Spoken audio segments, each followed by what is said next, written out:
टूटे हुए आशिकों का दिल कैसा दिखता है? अब ये डिपेंड करता है कि जो आशिक का दिल टूटा हुआ है वो किस लेवल का टूटा हुआ है। एक सिंड्रोम कहते हैं, इसको बोलते हैं broken heart syndrome. Medical language में इसको बोलते हैं टोकोसिबो कार्डियोमायोपैथी। बॉलीवुड मूवीज में हम अक्सर देखते हैं कि फोन आया एंड कोई बैड न्यूज मिली एंड या तो पापा को दिल का दौरा पड़ गया या मदर को लैप्स हो गई। बिल्कुल बिल्कुल। मतलब इसमें कोई सच्चाई है? अचानक वो दूल्हा दुल्हन जयमाला पहन के आए हुए हैं और बोले कि मैंने शादी कर ली। हाँ, लड़की का बाप अचानक और इनमें वो लड़की बदनाम हो जाती है जो शादी करके आई है। और सर क्योंकि हम अब हाई रिस्क केसेस की बात कर रहे हैं, तो अभी रिसेंटली कुछ सेलिब्रिटीज हुए लाइक अंकित कालरा जो कि एक आर्किटेक्ट और इंटीरियर डिजाइनर थे प्लस एक इन्फ्लुएंसर भी थे। He was only 29 years old. Then again and he was like fit, gymming वाली बॉडी उसकी पता लगती थी। Then Rohan Mirchandani who was 42 and एक एंटरप्रेन्योर है। शेन वॉर्न जो कि एक स्पोर्ट्स पर्सन रहा है जिसको सब जानते हैं, ऑस्ट्रेलिया की क्रिकेट टीम में थे। देन सिद्धार्थ शुक्ला जो बिग बॉस पे आए and he was also 40 years. फिर एक वो जो डांसर शादी में डांस करते हुए girl that died, Parineeta Jain उसका नाम था शायद, है ना। एंड ये जो सैमसंग इलेक्ट्रॉनिक्स के को सीईओ थे हैंग जॉन की, उनका भी सडन कार्डियक अरेस्ट है। They have made headlines. Also एक class 3 student was there who died. ऐसे अलीगढ़ में पीछे वाज रिपोर्टेड 14 साल का एक लड़का था जो स्पोर्ट्स प्रैक्टिस के दौरान मर गया। या अभी रिसेंटली एक पायलट का केस हाईलाइटेड था न्यूज़पेपर में, अरमान चौधरी नाम था आई सपोज, एंड उसका इनफैक्ट 2 महीने पहले स्ट्रेस इको हुआ था and it came out to be normal. तो इको और स्ट्रेस इको इसमें मतलब अगर हम ग्रेड करें which one is more accurate तो कैसे? दोनों का पर्पज अलग है। इस हार्ट को ये दोनों फंक्शन को काम करने में दिक्कत आ रही, तकलीफ हो रही है। So actually there are two kind of poison. एक तो जो इंस्टेंटली मार देता है जिसमें तो आपको दिखता है कि गया। हाँ, तो बेसिकली हार्ट अटैक तो ऐसा है कि जो अगर पेशेंट गया तो गया, ठीक है, हार्ट अटैक अगर इमीडिएटली एक्सपायर हो गया। सो किसी का अगर टीएमटी स्कोर कुछ गड़बड़ आया है, पर टीएमटी के साथ सबसे बड़ी दिक्कत है कि ये बहुत सिंपल टेस्ट है और इसकी एक्यूरेसी रेट जो है वो 50-60% ज्यादा नहीं। तो उस गड़बड़ से नॉर्मल तक की जर्नी किस तरह से हम? ये एक बहुत अच्छा क्वेश्चन है कि यहाँ पर लोग बहुत ज़्यादा कंफ्यूज हो जाते हैं। बहुत कॉमन है कि हम कहीं जाते हैं, कई सारे पैकेजेस में, कई सारी जगह पे, कई सारे पैनल्स में ट्रीटमेंट टेस्ट बहुत कॉमनली लिखा जाता है। लोग ऐसा हो सकता है कि पेशेंट को ब्लॉकेज हो एक्चुअली, पर टीएमटी में रिफ्लेक्ट ना हो। कार्डियक एमआरआईज भी हैं आजकल। कार्डियक एमआरआई बहुत ही स्पेसिफिक इन्वेस्टिगेशन, कुछ कार्डियक सर्जरी की हुई है पहले से, आप देखना चाह रहे हैं कि करंट स्टेटस क्या है तो कार्डियक एमआरआई करा सकते हैं। एक मजदूर या हम कहें लेबर क्लास या रिक्शे वाला वर्सेस एक एफ्लुएंट फैमिली का कोई पर्सन, क्या हार्ट डिसीज दोनों को इक्वली इफेक्ट करती है? अब पुअर में कई बार ऐसा होता है कि पुअर आर वेरी, मतलब वो बीड़ी लगातार पी रहे होते हैं क्योंकि उनका काम का तरीका ऐसा है कि वो उनको लगातार करना है। तो अगर आप बीड़ी पी रहे हो और सामने वाला सिगरेट पी रहा है, दिन में बीड़ी रात को पौवा चल रहा है। सर तो किसी को चेस्ट पेन हो रहा है, उसको इग्नोर करने के शॉर्ट टर्म या लॉन्ग टर्म इम्प्लीकेशंस क्या हो सकते हैं? सबसे पहला, जैसे अगर किसी को चेस्ट पेन होगा तो लोगों के दिमाग में जो सबसे पहला क्वेश्चन आता है या सबसे पहला उनके दिमाग में जो इन्वेस्टिगेशन आता है वो आता है ईसीजी। मैं ये क्लियर बोल रहा हूँ, ईसीजी पे अगर किसी को सीने में दर्द हो रहा है और ईसीजी नॉर्मल आ रहा है तो इसका बिल्कुल मतलब नहीं कि आपको हार्ट का दर्द है। हमने तो खुद यही पढ़ा था अपने टाइम में। लेकिन ये सारे टेस्ट आमतौर पे 3-4 घंटे के बाद पॉजिटिव होते हैं। जब अटैक हुआ उसके कम से कम 4 घंटे के बाद वो रिपोर्ट पॉजिटिव होना शुरू होती है। तो बड़े डॉक्टर प्रोफेसर थे और सीनियर थे, बहुत एक्सपीरियंस कार्डियोलॉजिस्ट थे, लेकिन नहीं मिस कर पाए। तो ये है, लेकिन इन्वेस्टिगेशन के अंदर ये है कि सारे इन्वेस्टिगेशन के बावजूद कोई प्रूफ नहीं है। तो हमारी बॉडी के अंदर इलेक्ट्रिकल करंट को देता रहता है, उस करंट की वजह से वहाँ पर वो हार्ट अपने आप धड़कता रहता है। और बाईपास जो इमीडिएटली करते हैं वो कब इंडिकेटेड होती है? ज्यादा कंडीशन में बाईपास सर्जरी आमतौर पे कोई इमरजेंसी प्रोसीजर नहीं होता। नमस्कार, हरे कृष्णा। जिन लोगों ने हमारा पहला पॉडकास्ट देखा है वो डॉक्टर साहब से भली भांति परिचित होंगे, पर जिन लोगों ने नहीं देखा, let me introduce our guest to you. तो आज हमारे साथ स्टूडियो में हैं डॉक्टर अजीत सिंह, जिन्होंने अपना MBBS कानपुर मेडिकल कॉलेज से करा है एंड उन्होंने अपना post graduation non invasive cardiology से करा है फ्रॉम मैक्स हॉस्पिटल दिल्ली। और डॉक्टर साहब अब तक लगभग 3 से 4 लाख दिलों की तस्वीरें निकाल चुके होंगे, जिसे हम टेक्निकल लैंग्वेज में कह सकते हैं इको। इन्होंने कम से कम 3 से 4 लाख लोगों का इको करा है। तो आइए कुछ सवाल जवाब हम डॉक्टर साहब के साथ करते हैं। Welcome to our podcast sir. Sir आप इतने सारे इको कर चुके हैं, तो आप बताइए कि टूटे हुए आशिकों का दिल कैसा दिखता है जब आप उसकी तस्वीर खींचते हैं? तो ये बड़ा ट्रिकी क्वेश्चन आपने किया। टूटे हुए आशिकों का दिल कैसे दिखता है? अब ये डिपेंड करता है कि जो आशिक का दिल टूटा हुआ है वो किस लेवल का टूटा हुआ है। ये फैक्ट है। एक सिंड्रोम कहते हैं, इसको बोलते हैं broken heart syndrome. Medical language में इसको बोलते हैं टोकोसिबो कार्डियोमायोपैथी इसका वर्ड है। और टोकोसिबो वर्ड भी कहाँ से आया है कि एक जापानी टर्म है। इस टर्म में क्या है कि एक जापान में ऑक्टोपस को पकड़ने के लिए एक स्पेशल डिवाइस का इस्तेमाल करते हैं, जो इसका शेप कुछ कुछ घड़े की तरह से होता है, मटके की तरह से होता था। तो जब लोगों को बहुत ज़्यादा दुख होता है, एक्सट्रीम ग्रीफ, वो ब्रेकअप की वजह से हो सकता है, या किसी और वजह से, किसी लव वन की लॉस की वजह से हो सकता है, किसी भी वजह से जिससे लोगों को बहुत ज़्यादा दुख हुआ और बहुत ज़्यादा स्ट्रेस हुआ हो, तो फॉर अ फ्यू डेज अचानक हार्ट बहुत ज़्यादा एक्सट्रीमली वीक हो जाता है और डायलेट हो जाता है, फैल जाता है। इसको हम लोग इको में देख सकते हैं, और इसको हम लोग बोलते हैं टोकोसुबो कार्डियोपैथी, जो कि एक प्रॉब्लम है। और इसमें उस मोमेंट पे अगर हम एंजियोग्राफी करते हैं पेशेंट की, तो एंजियोग्राफी में कोई ब्लॉकेज नहीं मिलता, पर हार्ट उसका बहुत वीक होता है। सपोर्ट की ज़रूरत होती है इस कंडीशन में, पेशेंट को काउंसलिंग सपोर्ट, आईसीयू मैनेजमेंट की ज़रूरत पड़ती है, क्योंकि अगर आपने इस मोमेंट सपोर्ट नहीं किया, मेडिकली सपोर्ट नहीं किया, मोरली सपोर्ट तो ज़रूरत है, मेडिकली अगर आपने सपोर्ट नहीं किया तो पेशेंट की जान जाने का खतरा भी होता है। इस कंडीशन में आप सपोर्ट करेंगे तो कुछ दिनों बाद ऐसे पेशेंट को बाद में वो टूटा दिल फाइनली जुड़ जाता है। ओके। एंड बिलीव मी, ये सिर्फ यंग एज में नहीं होता है, ये यंग एज से लेके और ये एल्डरली एज में किसी भी टाइम हो सकता है। कांस्टेंट कंडीशन होती है extreme grief, extreme grief. Okay. अच्छा, बॉलीवुड मूवीज में हम अक्सर देखते हैं कि फोन आया एंड कोई बैड न्यूज मिली, एंड या तो पापा को दिल का दौरा पड़ गया या मदर को लैप्स हो गई। बिल्कुल बिल्कुल। तो ये क्या मतलब, इसमें कोई सच्चाई है? अचानक वो दूल्हा दुल्हन जयमाला पहन के आए हुए हैं और बोले कि मैंने शादी कर ली। हाँ, लड़की का बाप अचानक दिल पकड़ बैठ गया। हाँ, ये आप कह सकते हो कि ये, और लेकिन ये टोकोसुबो वाली कंडीशन नहीं है, ये एक अलग कंडीशन है। आमतौर पे ये कार्डियक अरेस्ट की पॉसिबिलिटी ज़्यादा है, कार्डियक हार्ट अटैक की कंडीशन की पॉसिबिलिटी ज़्यादा है, और ये पेशेंट में थोड़ा बहुत कुछ कार्डियक प्रॉब्लम रही होगी पेशेंट। हाँ बिल्कुल ऐसे। आप पेशेंट आमतौर पे at the verge of condition होते हैं, उनको हार्ट अटैक का पहले खतरा रहता ही है, लेकिन इस मोमेंट पे अचानक सडन ग्रीफ बॉडी के अंदर सडन कुछ चेंजेस लेके आता है। सडनली हमारे बॉडी के हार्मोन्स चेंज होते हैं, जो suddenly with in few nano seconds में हार्मोन काम करना शुरू कर देता है। तो हार्मोन के रिएक्शंस बड़ी तेजी से होते हैं, और उस मोमेंट पे बिकॉज ऑफ हार्मोनल चेंजेस, जो चेंजेस आए उनको हार्ट बर्दाश्त नहीं कर पाया, पहले से कंप्रोमाइज था और पेशेंट को सडनली कोलैप्स कर गया। ये आपको दिखता है। इसका मतलब हमें ये मानना चाहिए जो दिख रहा होता है। इट्स बेसिकली नॉट मेलोड्रामा, उसमें कुछ ना कुछ सच्चाई हाँ, जरूर है, एंड वो रियल लाइफ में कहीं ना कहीं इंस्पायर होती है। वो थोड़ा ड्रामेटिक रिप्रेजेंटेशन होता है उसका, एक अलग बात है, लेकिन उसमें कुछ ना कुछ सच्चाई तो होती है। अच्छा सर, हम आजकल देख रहे हैं कि जैसे कोरोना के बाद हम बहुत सारे कॉजेस की वजह से कोई कोलैप्स कर गया, या अभी रिसेंटली एक पायलट का केस हाईलाइटेड था न्यूज़पेपर में, अरमान चौधरी नाम था आई सपोज, एंड उसका इनफैक्ट 2 महीने पहले स्ट्रेस इको हुआ था and it came out to be normal, and वो कॉकपिट से निकलते ही कोलैप्स हो गया, हॉस्पिटल भी पहुंच गया, and I think he was alive in the hospital for 15 minutes, but nothing could be done to save him. So why does that happen? Young, and he was not obese, मतलब normal looking, मतलब जैसे कहते हैं ना lean build का patient था, and still he could not survive. So क्या कमी रह गई? अच्छा, बेसिकली क्या कि पहले तो मैं इस बात पे एम्फेसिस देता हूँ कि पेशेंट का स्ट्रेस इको हुआ था और वो नॉर्मल निकला था, जो 2 महीने पहले हुआ था, राइट? हाँ। तो मैं इनफैक्ट पायलट के लिए रूल्स भी बहुत स्ट्रिंजेंट होते हैं, every 6 months they have to get tested, हमेशा वो चेक कराते रहते हैं। I agree with that thing. लेकिन मैं ये बता दूं कि स्ट्रेस इको या जितने इन्वेस्टिगेशंस हैं, स्पेशली स्ट्रेस इको, टीएमटी या स्ट्रेस थैलियम, हर टेस्ट की एक्यूरेसी है, और ये कोई 100% एक्यूरेट टेस्ट नहीं होता। ना तो टीएमटी 100% एक्यूरेट होता है, ना स्ट्रेस इको 100% होता है, और ना ही स्ट्रेस थैलियम होता है। तो स्ट्रेस इको, अब आप मान सकते हैं कि आप स्ट्रेस इको का जो एक्यूरेसी रेट है वो ऑलमोस्ट अराउंड 80% के आसपास, 75% टू 80%। यानी कि 20% लोग कम से कम ऐसे होंगे जिनको की ब्लॉकेज होगा और वो स्ट्रेस इको में पकड़ में नहीं आएगा। तो हम ये 80%, अगर किसी पेशेंट का स्ट्रेस इको नेगेटिव निकल रहा है, इसका मतलब है कि 80% चांसेस इसको कुछ नहीं है, लेकिन 20% चांसेस अभी भी हैं कि इस पेशेंट को कुछ हो, लेकिन हम नहीं पकड़ पा रहे हैं इसको। एक बात। दूसरी बात ये भी होती है कि जब हार्ट अटैक किसी पेशेंट को होता है, तो हार्ट अटैक किसी प्लाक के रप्चर होने से होता है, जो अंदर की ब्लॉकेज होती है उसके रप्चर होने से होता है। ये प्लाक आमतौर पे 70 से 80% अबव होंगे, तब स्ट्रेस इको में पकड़ में आते हैं।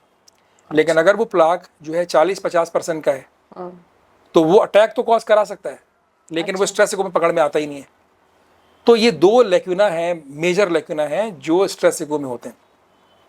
तो इसलिए स्ट्रेस इको कराने से आप काफ़ी हद तक एश्योर हो जाते हैं, लेकिन 100% एश्योर तो नहीं हो सकते, ठीक है? तो ये तो इको और स्ट्रेस इको, इसमें मतलब अगर हम ग्रेड करें which one is more accurate, तो कैसे दोनों का पर्पज अलग है। Echo echo is a part of stress echo first of all.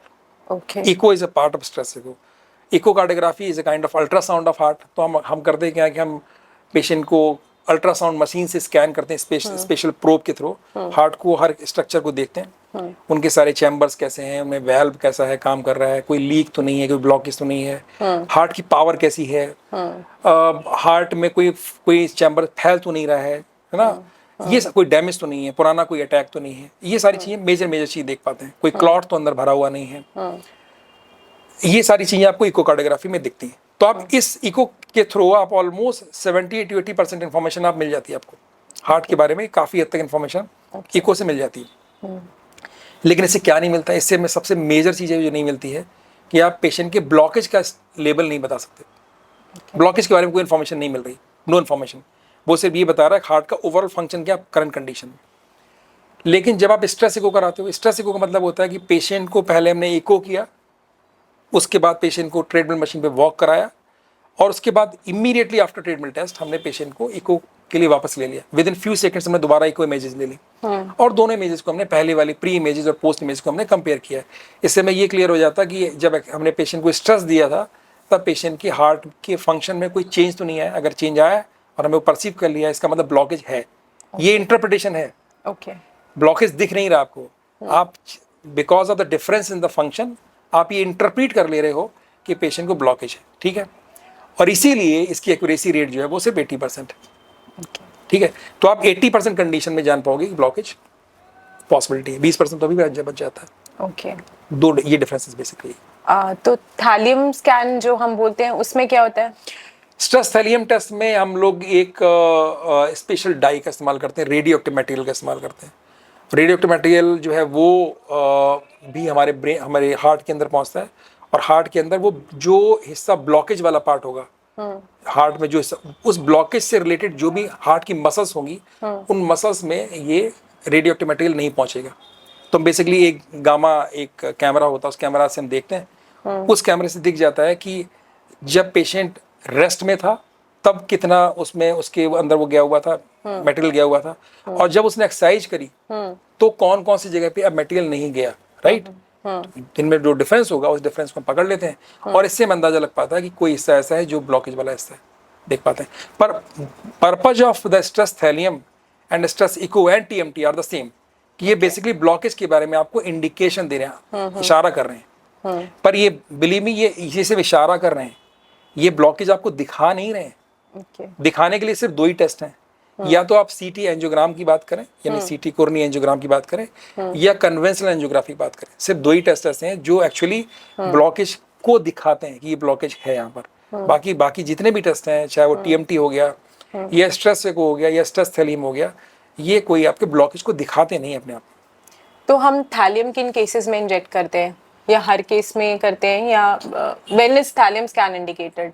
Stress thallium और स्ट्रेस इको की इंडिकेशन सेम है, आपकी चॉइस है, इसकी कोई प्रेफरेंस नहीं है। तो कुछ किडनी फंक्शन या ऐसा कुछ करना पड़ता है उसके लिए पहले थैलियम डाई डालने से पहले? जब थैलियम डालेंगे तो आपको इसकी एफटी तो देखनी पड़ेगी, वो तो आपको करना ही पड़ेगा। लेकिन आमतौर पे स्ट्रेस इको और स्ट्रेस थैलियम के बीच में बहुत क्लियर कट वो नहीं कि डिफरेंसेस नहीं कि आपको इस कंडीशन में करना है, इस कंडीशन में करना, कोई ज्यादा एक्यूरेट बहुत बड़े है या डिफरेंस, कोई कम ऑलमोस्ट उनकी एक्यूरेट एक्यूरेसी लेवल भी लगभग सेम सही है। अच्छा। बहुत बड़ा डिफरेंस भी नहीं उनके बीच में। ओके भाई ये फर्क हो सकता है, कह सकते हैं कि stress eco is more operator dependent, यानी जो इको कर रहा है उसकी स्किल कितनी अच्छी है, ओके, उस पर डिपेंड करता है। स्ट्रेस थैली में रिलेटिवली ऑपरेटर डिपेंडेंस नहीं होता, क्योंकि सब कुछ गामा कैमरा कर रहा होता है, उसमें ऑपरेटर का रोल उतना बड़ा नहीं रहता। तो आप उसको ये डिफरेंस आप कह सकते हैं। ओके। अच्छा, आपने कहा सीटी एंजियोग्राम और सीटी एंजियोग्राम, सीटी कोरोनरी एंजियोग्राम। हाँ, सीटी कोरोनरी एंजियोग्राम, जिसमें आप डाई डालेंगे एंड हार्ट की वेसल्स में ब्लड फ्लो कितना है वो दिख जाएगा।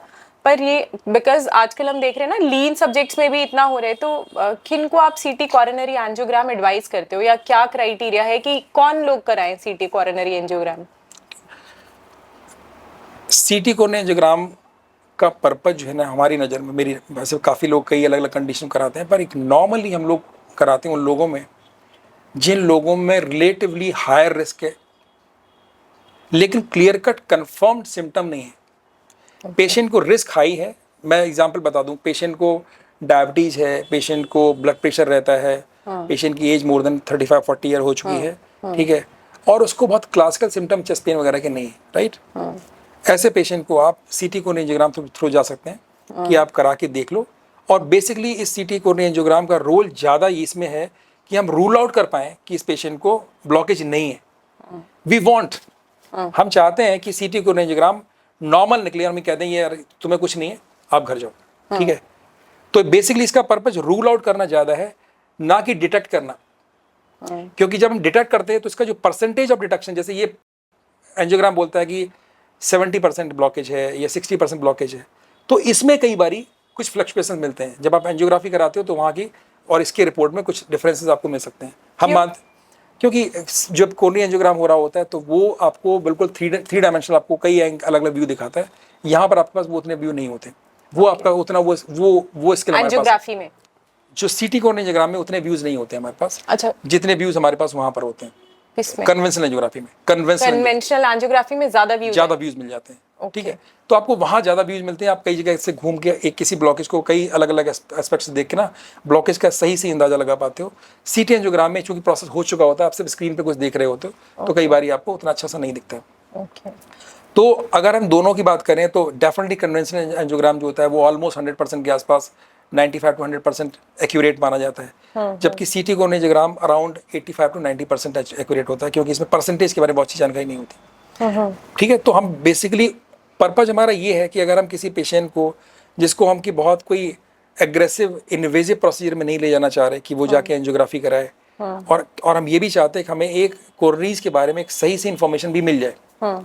ऐसे पेशेंट को जिसको कि रिलेटिवली हायर रिस्क था, जिसको ज़्यादा कोलेस्ट्रॉल की दिक्कत थी, शुगर आउट ऑफ कंट्रोल था, ब्लड प्रेशर था, और जिसको हम बहुत सीरियसली जाना चाहते हैं, इसकी फैमिली हिस्ट्री है कि इस पेशेंट को ब्लॉकेज की हिस्ट्री रही है, तो ऐसे पेशेंट को आपको सीटी कोरोनरी एंजियोग्राम तरफ चला जाना चाहिए। जिस पेशेंट में क्लियर कट सिम्टम्स है, पेशेंट चलता है, उसको सीने में दर्द शुरू हो जाता है, पेशेंट को कुछ भी जरा सा होता है, सांस फूलने लगती है, बहुत ज़्यादा टायर्डनेस होती है, ऐसे पेशेंट में सीटी कोरोनरी एंजियोग्राम मेरी नज़र में इज नॉट दैट इंडिकेटेड।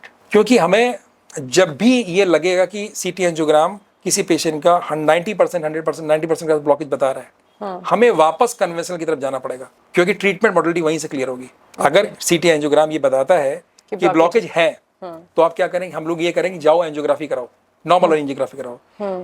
तो इसलिए ऐसे पेशेंट में जिसमें कि हमें लगता है as a on a clinical acumen कि हम जानते हैं कि पेशेंट को ब्लॉकेज होने की पॉसिबिलिटीज बहुत ज़्यादा है, तो फिर मैं उसको क्यों सीटी एंजियोग्राम तरफ लेके जाऊंगा, मैं उसको सीधे एंजियोग्राफी तरफ ले जाऊंगा। और जहां मुझे लगता है कि पेशेंट को ब्लॉकेज की पॉसिबिलिटीज कम है, तो मैं उस पेशेंट को सीटी एंजियोग्राम तरफ ले जाऊंगा, ताकि बस रूल आउट कर लूं और पेशेंट को घर भेज दूं। तो ये दोनों के अपने अपने इंपॉर्टेंस है, और इसी तरह से यूज करते हैं तो आप ज़्यादा अच्छी तरीके से चीज़ कर पाते हैं। तो जिन पेशेंट्स को आपने एंजियोग्राफी के लिए रेफर करा, क्या कितनी संभावना होती है कि उनमें आपको मिल जाता है प्लैक?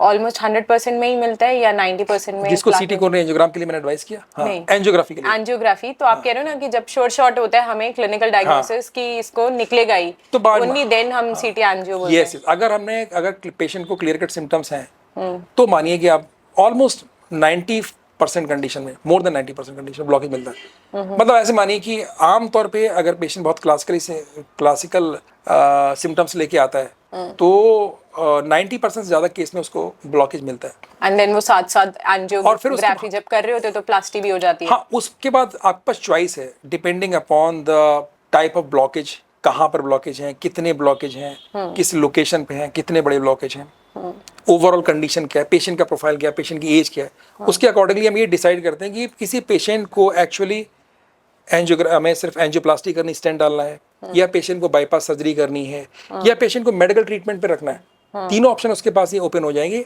नॉर्मल एंजियोग्राफी करने के बाद। लेकिन वो एंजियोग्राफी करने के बाद ही डिसाइड कर पाएंगे कि इस पेशेंट को मैं कहाँ लेके जाना चाहिए।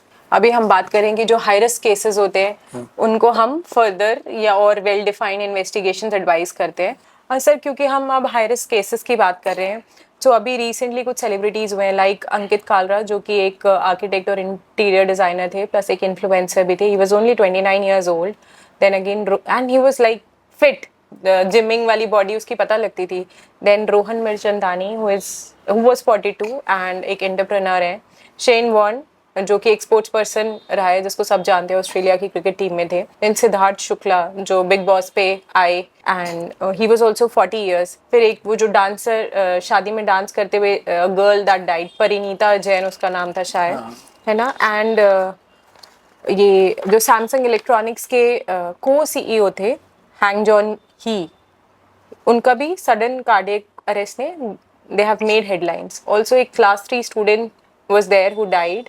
ऐसे अलीगढ़ में पीछे वाज रिपोर्टेड 14 साल का एक लड़का था जो स्पोर्ट्स प्रैक्टिस के दौरान मर गया because of again heart condition, कोई ना कोई हार्ट कंडीशन बैकग्राउंड में थी।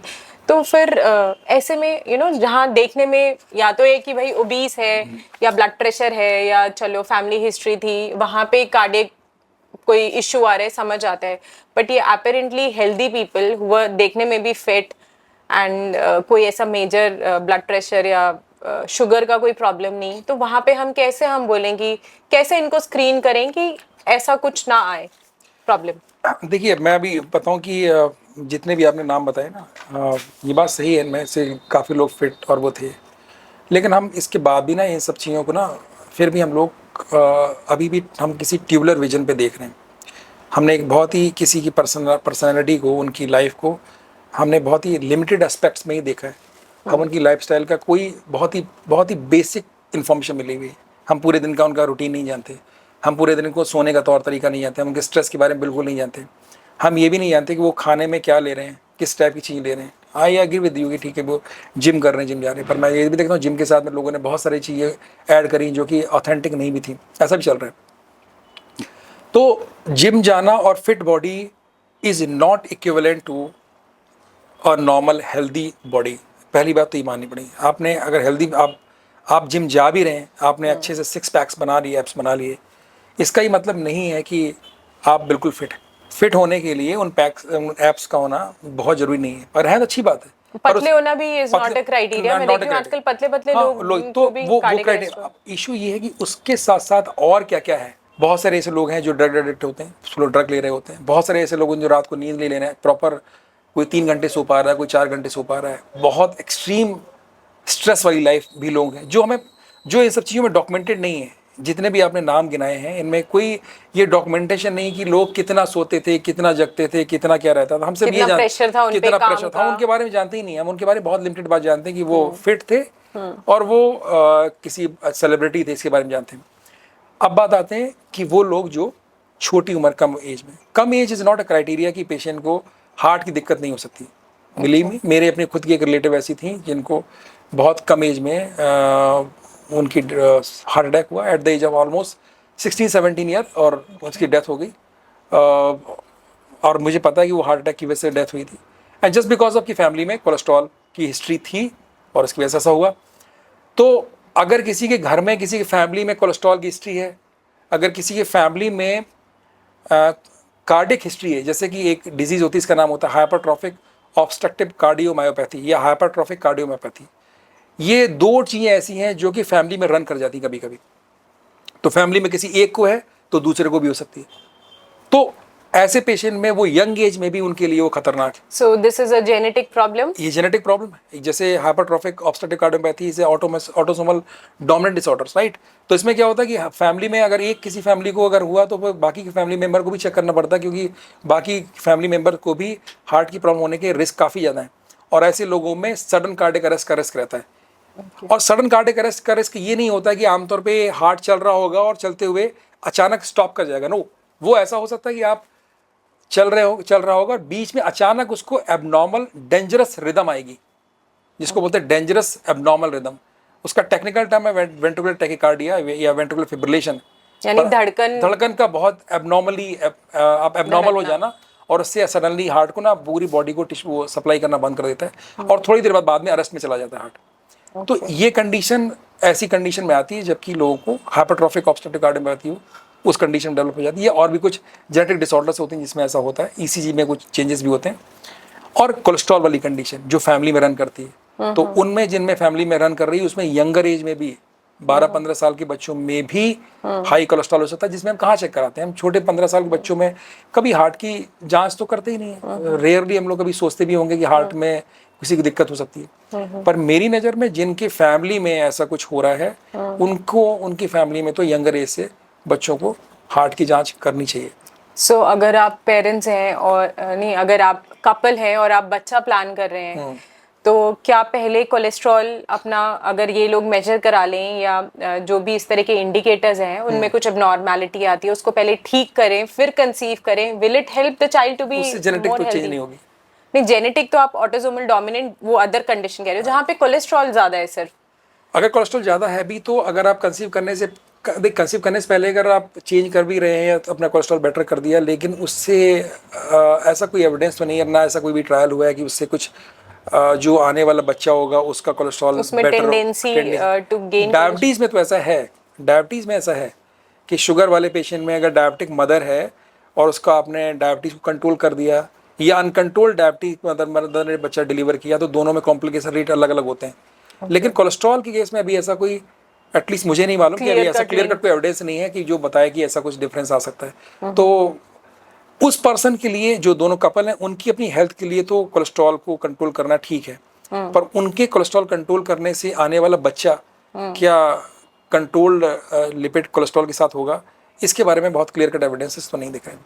सो इसको क्या हम अदर वे ऐसे कंक्लूड कर सकते हैं कि अगर एज पेरेंट्स आप दोनों का कोलेस्ट्रॉल बढ़ा हुआ है तो देन आप अपने बच्चों को लेके थोड़ा और कॉशियस रहें कि उनको टेंडेंसी होगी कि उनका भी कोलेस्ट्रॉल, आप दोनों का या आप दोनों में से किसी एक का एक्सट्रीमली हाई लेवल पे हो, जैसे किसी का ट्राइग्लिसराइड हमेशा ही 700 800 900 रहता हो, ठीक है, आप दोनों में किसी का भी, हस्बैंड वाइफ में किसी का ऐसा रहता हो, या उनका एलडीएल कोलेस्ट्रॉल 200 250 300 के आसपास पहुंच रहा है, तब आप you should be conscious enough कि जब भी बच्चा हो तो आप उसको लगातार उस पर नज़र रखेंगे, कि उसको मॉनिटर करके देखेंगे। ओके अच्छा, ऐसे में आजकल तो हमें डेकोरेट करके पॉइजन सर्व करा जा रहा है। All the biscuits they are rich in palm oil, जितने नमकीन हैं जितने चॉकलेट्स हैं, इट्स लाइक पॉइजन को फैंसी पैकेज कुछ बता रहे हैं कि मैं पाम ऑयल, और कुछ तो बता भी नहीं रहे हैं, ज्यादातर बता ही नहीं। इनफैक्ट आप फ्रूटी ले लो या extra sugar also gets converted into fat, जितने भी कोल्ड ड्रिंक्स हो गए। एंड जो स्कूल्स एडवोकेट करते हैं कि नहीं स्कूल में आप फास्ट फूड मत दो, जंक फूड मत दो, वो खुद रिफ्रेशमेंट में यही बिस्किट और फ्रूटी और बर्गर ही दे रहे हैं रिफ्रेशमेंट में, कोई पूरी सब्जी या पुलाव सर्व नहीं कर रहे हैं रिफ्रेशमेंट में। और पूरी सब्जी को तो इनफैक्ट लोग आउटडेटेड मान लेते हैं, ऐसा भी इतना खराब चीज नहीं है, पूरी सब्जी is not that bad thing, ठीक है, बहुत ज़्यादा आप फैट को हम लोग नहीं करते हैं, लेकिन इसका मतलब ये नहीं है, मेरी नज़र में puri is better than the bread, believe me. Definitely जो जितने भी हम मैदा वाला आइटम यूज़ कर रहे होते हैं या बहुत सारा एक्सट्रीम, उसके मुकाबले तो हमारा घर का पूड़ी इज़ ऑलवेज बेटर, क्योंकि उसमें थोड़ा सा फैट होता है, जो भी फैट होता है बाकी तो उसमें गेहूं का आटा ही मिला हुआ है। हाँ, इनफैक्ट लास्ट 30 इयर्स में जैसे standard of living has improve, लोगों के पॉकेट्स इम्प्रूव हुए हैं, तो इन्होंने इसको जो यूज़ करे कि चलो हम तो नहीं खा पाते थे चॉकलेट या हमें तो कोल्ड ड्रिंक नहीं मिलती थी, तो अपने बच्चों को खूब भर भर के कोल्ड ड्रिंक पिलाएं। लास्ट 30 इयर्स जनरेशन ने खूब भर भर के बिस्किट खिलाएं, खूब भर भर के चॉकलेट दिए कि हमें नहीं मिलता था, आइसक्रीम्स दिए, एंड आई थिंक शायद उसका भी कुछ इफेक्ट है कि जो हमें आज देखने को मिल रहा है, जो 30 इयर्स।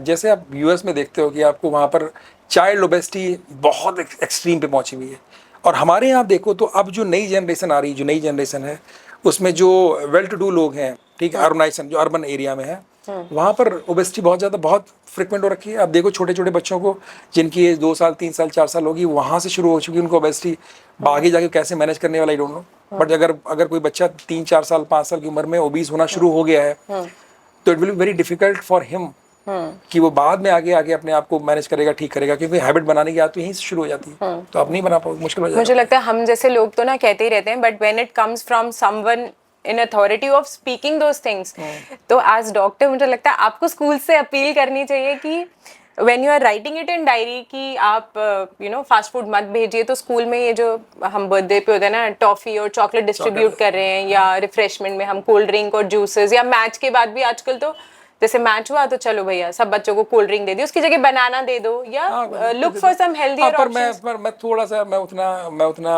हार्श नहीं होना चाह रहा, मुझे लगता है कि बर्थडे वाले दिन बच्चे को एक दिन एक टॉफी मिल जाती है, नहीं तो 50 बच्चे तो 50 हाँ इस पे एक लिमिट होनी चाहिए, पर बचपन every birthday if they keep having cakes And if they keep having means हाँ, थोड़ा सा तो रहना I'm not चाहिए, but against हाँ। celebration, but we can use a हाँ, कुछ और conventional कोई जैसे और method देसी use घी कर के सकते हैं। लड्डू थे या कुछ और मेथड यूज कर सकते हैं, कुछ और method method such use- that because हाँ, ये वो that's a basic better level पे idea.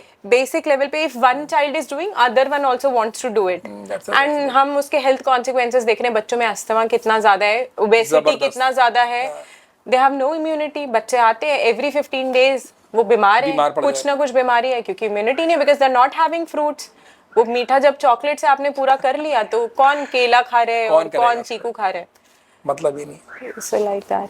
अच्छा सर एक तो होता है लिपिड प्रोफाइल जो हम रूटीनली वैसे भी पेशेंट करा लेते हैं अपने आप ही 6 महीने साल में। Now there is a thing which is called extended lipid profile जहाँ पे apo A and apo B markers भी हैं कुछ एक होमोसिस्टीन भी है सीआरपी भी है। सो ये सब क्या है इसका कितना रोल है कार्डियक स्क्रीनिंग में? हमारे पास में दो तरह की इंफॉर्मेशन होती है लिपिड प्रोफाइल से। एक नॉर्मल लिपिड प्रोफाइल है जो कि जिसमें कि हम नॉर्मली चेक करते हैं कि एलडीएल कोलेस्ट्रॉल कैसा है या ट्राइग्लिसराइड कैसा है या वीएलडीएल कैसा है, उसकी वैल्यू के बारे में बात करते हैं, उनका अपना लेवल है उसको देखते हैं। एक दूसरा जिसको एक्सटेंडेड लिपिड प्रोफाइल बोलते हैं या इसको हम लोग बोलते हैं novel markers of lipid profile या रिस्क मार्कर्स होते हैं, जिसमें आता है कि एपो ए और एपो बी आता है, लाइपोप्रोटीन ए आता है, इसके अलावा स्मॉल एलडीएल आता है, होमोसिस्टीन आता है, सीआरपी आता है। ये सारे अलग और ये भी कहीं ना कहीं इंडिकेट करते हैं। लेकिन ये सारे जो भी ये नए रिस्क फैक्टर्स हैं जिनका नाम मैंने अभी नाम लिया है, इनको हमेशा देखना चाहिए in the light of older version, यानी जब आपका एलडीएल कोलेस्ट्रॉल कैसा है, ट्राइग्लिसराइड कैसा है, अगर वो रिपोर्ट्स बिल्कुल नॉर्मल है और एक्सट्रीमली नॉर्मल है और पेशेंट को और कोई भी रिस्क फैक्टर्स नहीं है, कोई रिस्क है ना, इन दैट कंडीशन यहाँ पर जो ये मार्कर है इनकी वैल्यू कम हो जाती है। सिर्फ एक पेशेंट का जिसका सीआरपी बढ़ा हो, नॉर्मल सीआरपी वैल्यू जो है वो आमतौर पे 1 से कम होती है, पर अगर किसी का जो सीआरपी वो 3 से ऊपर चला गया है तो हम लोग बोलते हैं कि वो कोरोनरी आर्टरी डिजीज के लिए एक रिस्क फैक्टर माना जाता है। क्या वो सिर्फ कोरोनरी डिसीज के लिए या और भी किसी बेसिकली ये एक इन्फ्लामेटरी मार्कर है, एक इन्फ्लामेशन का मार्कर है और हार्ट के ब्लॉकेज है, ये एक इन्फ्लामेशन प्रोसेस का एक रिजल्ट है। तो हम ये मानते हैं कि किसी पेशेंट को सीआरपी बढ़ा हुआ है तो उसका इन्फ्लामेशन बॉडी के अंदर कुछ केमिकल रिएक्शन चल रहे होंगे, इसमें ब्लॉकेज होने की पॉसिबिलिटी बढ़ी रहेगी। लेकिन ये सीआरपी बहुत सारी चीज़ों में बढ़ जाता है, बहुत सारी चीज़ों में बढ़ जाता है। तो सीआरपी अपने आप में अकेला है, एक इंडिविजुअल मार्कर अकेला नहीं कि जिसके बेस पे ये जो सीआरपी है ऑलमोस्ट 15 साल पहले जुपिटर ट्रायल में इसमें आया था, करीब 15-16 साल पहले जब ये चेक किया हुआ था, तब ये बताया गया था कि सीआरपी का रिलेशन है सीएडी से, राइट। उसके बाद से हम लोग सीआरपी को लगातार देख रहे हैं। तो सीआरपी को इन कॉन्टेक्स्ट ऑफ अपनी बाकी लिपिड पेशेंट प्रोफाइल पे आपको देखना है, ना कि इंडिविजुअल वे पे। ऐसे एपो ए एपो बी है, इसमें apo B is just like LDL cholesterol, apo A is good, B is bad, तो आपको इस तरह से देखना होता है, उनके रेशियो चेक होते हैं, उसके अकॉर्डिंगली आप देख पाते हो। होमोसिस्टीन भी अपना है कि जिसमें जिनकी बॉडी में, और ये आमतौर पे जेनेटिक होता है कि किसी में होमोसिस्टीन का लेवल ज़्यादा रहता है और जिसमें होमोसिस्टीन का लेवल ज़्यादा रहता है उसमें कोरोनरी आर्टरी डिजीज़ की पॉसिबिलिटी बड़ी रहती है। तो होमोसिस्टीन लेवल एक अपने आप में हो गया। इसी तरह से होता है कि लाइपोप्रोटीन ए का वैल्यू और इसी तरह से होता है स्मॉल एलडीएल। तो जो हमारे जो आर्टरीज में जो ब्लॉकेज क्रिएट करता है उसका मीडिएटर होता है एलडीएल कोलेस्ट्रॉल। लेकिन एलडीएल कोलेस्ट्रॉल में जो उसमें भी जो स्मॉल एलडीएल है उसके अंदर पेनिट्रेशन ज़्यादा होती है, तो वो बहुत आसानी से वॉल के अंदर एंट्री कर जाता है और बड़ी आसानी से वो प्लाक क्रिएट करता है। तो अगर हम दोनों का कंपैरिजन करें कि एलडीएल के मुकाबले small LDL is more dangerous. लेकिन इसको भी देखना पड़ेगा आपको in the light of LDL cholesterol value. अगर किसी पेशेंट का एलडीएल कोलेस्ट्रॉल एक्सट्रीमली नॉर्मल है और से स्मॉल एलडीएल थोड़ा सा आपको बड़ा दिख रहा है तो वो उतनी सिग्निफिकेंट बात नहीं है। तो इनको इंडिविजुअल नज़रिए से एक इंडिविजुअल नंबर के पीछे चेज करना is not a right idea. आपको जब भी ये सब चीज़ों को देखना है तब पूरा कंप्लीट पेशेंट का प्रोफाइल देखना है, उसको और क्या क्या है, क्या पेशेंट को डायबिटीज़ है, क्या पेशेंट को ब्लड प्रेशर है, क्या पेशेंट स्मोकिंग हिस्ट्री है कि नहीं है, पेशेंट का लाइफस्टाइल कैसा है, पेशेंट का कोई किडनी प्रॉब्लम तो नहीं है उसको। उसके बाद आपको इन सब चीज़ों को भी देखना है, कोलेस्ट्रॉल एलडीएल कोलेस्ट्रॉल कैसा है, ट्राइग्लिसराइड, फिर आपको ये देखना है ये लेवल, और तब उसके अकॉर्डिंगली आपको ट्रीटमेंट करना है। तो जो स्मॉल एलडीएल है वो खाने की किन चीज़ों से बढ़ जाता है? Small LDL is a type of LDL. तो जो जिन चीज़ों से एलडीएल बढ़ रहा है उसी चीज़ों से आपका स्मॉल एलडीएल बढ़ रहा है। तो जो भी आपके एलडीएल वाले कॉजेज हैं, आप मान सकते हैं फैटी फूड होता है या बहुत एक्स्ट्रा जो कोई भी इन्फ्लेमेटरी प्रोसेस वो करा रहा होगा। क्या कोई ऐसी रिपोर्ट कार्ड है जो वाइव्स अपने हस्बैंड्स को दिखा सके, जिनके हस्बैंड ड्रिंक करते हैं और they feel they are normal, उनको कोई प्रॉब्लम नहीं है एंड उनको कभी कुछ नहीं हो सकता, तो पता नहीं वो कौन सा टॉनिक पी के आए, so is there any test which they can get done for their husband such that they know कि they are not at risk और they are at risk, because without report card के हिंदुस्तान में तो किसी को बात नहीं समझ आती। आप अल्कोहल के बारे में बात करें, स्मोकिंग बात करें, दोनों के लिए बात करें। चलिए मैं आपको पहले तो एक बात बहुत कॉमन एक बिलीफ के बारे में बात करूँ। एक बहुत कॉमन बिलीफ है alcohol is good for heart. Commonly लोग बोलते हैं कि सब, और इसलिए बोलते हैं अरे साहब ये तो हार्ट के लिए अच्छा है, ले लीजिए, क्या दिक्कत है। दिल खुलता है, दिल खुलता है, यारों में दिल खुलता है, आप शेयरिंग यारों में दिल नहीं है, मेडिकली भी कहीं कहीं कुछ मैंने लिखा था पढ़ा था तो वाइन, रेड वाइन अच्छा है या व्हाइट वाइन तो अच्छा वो रेड वाइन का जो था वो अब लोगों ने उसको ब्लैंकेट स्टेटमेंट में कन्वर्ट कर दिया है। अब रेड वाइन की जगह पे alcohol is good for heart कर दिया, थोड़ा लिटिल, मतलब एक दो पैग आप रोज लो तो लेकिन बिलीव मी एक डिजीज इसका नाम है अल्कोहल इंड्यूस्ड कार्डियोमायोपैथी। हम नॉर्मली मानते हैं कि कोई पर्सन जो कांस्टेंट अल्कोहल ले रहा है, लगातार काफ़ी लंबे से अल्कोहल ले रहा है, तो उसका लिवर डैमेज होता है, राइट? लेकिन ऐसा नहीं है कि liver is the only victim for this thing. Liver के साथ साथ या लिवर से भी पहले हो सकता है कि पेशेंट को हार्ट वीक हो जाए, और इतना वीक हो जाए कि जिसको जो कि क्योर से बाहर हो जाए। उसकी मल्टीपल वजह हैं कि अल्कोहल इंड्यूस्ड कार्डियोपैथी होने की कई सारे अलग अलग रीजन होते हैं। तो उसमें कुछ विटामिन डिफिशियंसी होती है बिकॉज ऑफ अल्कोहल, कुछ अपने आप में खुद अल्कोहल टॉक्सिटी ऐसा कॉज कराता है, इसकी वजह से ऐसा हो जाता है। कुल मिला के कहने का मतलब ये है alcohol is not good for heart first of all. तो जो भी लोग हार्ट को हेल्दी रखना चाह रहे हैं, they should refrain from that alcohol high dose या सोशल ड्रिंकिंग या वंस इन ब्लू मून की बात अलग। हाई डोज का तो कोई कंसेप्ट ही नहीं है ना, हर एक को लगता है मैं तो कम ही पीता हूँ। Exactly. वो कम और ज्यादा क्या है उसको डिफाइन, क्राइटेरिया अलग अलग जगह पे अलग है। लेकिन प्रॉब्लम क्या होता है कि जब मैं आपको बोलूंगा कि 3 पैक या 4 पैक्स पर वीक, तो आप जब 4 पैक पर वीक पे शुरू करोगे तो you will not stop that thing कि आप 4 पैक के बाद बंद कर दो, 6 भी होंगे, कभी 6 हो जाएंगे, फिर 8 हो जाएंगे, फिर 10 कभी एक्सरसाइज होएगी, कभी मिस होएगी। मैं आपको अगर मोटा मोटा बोलूँ कि आपको एक वीक में 2 पैक से ज्यादा नहीं लेना है, दैट्स गुड इनफ। वो एक सेफ साइड तो मैं कह सकता हूँ। ये हेल्दी के लिए या जिसका लिपिड प्रोफाइल बिगड़ा हुआ है और जिसका सब कुछ बिगड़ा हुआ है उसको तो नहीं लेना, क्योंकि अल्कोहल की वजह से फिर सडनली बहुत तेजी से प्रॉब्लम क्या आता है कि अल्कोहल इंड्यूस प्रॉब्लम क्रिएट करता है, लिवर में डैमेज करता है, और इसके साथ साथ ये क्रिएट कर रहा है कोलेस्ट्रॉल बढ़ा रहा है। अब जो दवाइयाँ आप ले रहे हो, स्टैटिन स्पेशली, स्टैटिन भी जो है वो भी लिवर को कहीं ना कहीं डैमेज करने का रिस्क होता है, उसके अंदर हेपेटोटॉक्सिसिटी का रिस्क होता है, ठीक। अब जो अल्कोहल आप ले रहे हो वो रिस्क क्रिएट कर रही है, उससे बचने के लिए जो दवा ले रहे हो वो दवाई भी आपको लिवर में दिक्कत आ रही है। तो लिवर पे पास में 2 खतरे आ चुके हैं, तो ऐसा क्यों करना है? ऐसे लोग हैं आपको बहुत मिलेंगे कि वो अल्कोहल भी ले रहे होंगे और साथ साथ में कोलेस्ट्रॉल की दवाई भी खा रहे होंगे। हाँ, तो लोग लड्डू भी खाते हैं और शुगर की गोली भी खाते दवाई भी खा रहे हैं कि भाई ये भी कर लेंगे, ये भी ठीक हो जाएगा, तो पर उनको परहेज क्यों करना? तो उनको ये पता नहीं कि आप अल्कोहल भी उधर डैमेज कर रहे हैं और जो दवाई आप खा रहे हैं वो भी कहीं ना कहीं थोड़ा बहुत कर रही होगी। तो अब जो आपको दवा 2 दुश्मन आपने पाल रखे अपने लिए, बेटर रहता है कि आप अल्कोहल बंद कर देते तो ये दवाई अपना जो फायदा करती, नुकसान करती, मैनेज कर लेती, मैनेज हो जाता। एंड दैट इज वाई, तो मेरा एक पहला तो कंसर्न, एक मैसेज ये है कि alcohol is not good for heart. आपको बहुत क्लियर रहना चाहिए कि आपको कितनी डोज लेनी, कितना आप अल्कोहल के पैक ले सकते हो, बहुत क्लियर होना चाहिए। आप उससे एक्सीड करोगे then you will be at risk, clear बात। Now coming to the smoking, smoking बहुत क्लियर कट इंडिकेशन है, बहुत क्लियर कट एविडेंसेस हैं जिसमें जो बताते हैं कि जब आप स्मोक करते हैं तो जितने केमिकल्स, हज़ारों की संख्या में केमिकल्स मिलते हैं उसमें, और उन केमिकल्स से पेशेंट को फर्दर नए ब्लॉकेज होते हैं, इन्फ्लामेशन शुरू होता है, ब्लॉकेज शुरू हो जाते हैं, और ब्लॉकेज बाद में आपको पेशेंट का हार्ट का डैमेज या हार्ट अटैक का खतरा बढ़ता चला जाता है। ऑलमोस्ट एक नॉन स्मोकर की कंपेरिजन में एक स्मोकर को लगभग 3 गुना ज़्यादा हार्ट अटैक का खतरा होता है। तो अगर आप जैसी स्मोकिंग बंद करते हो आपका रिस्क कम हो जाता है। तो ये बातें अगर किसी रिपोर्ट कार्ड में अगर आप लिख सकते हैं तो कर दीजिए। अब बात करते हैं हम क्या क्या चेक कराना चाहिए।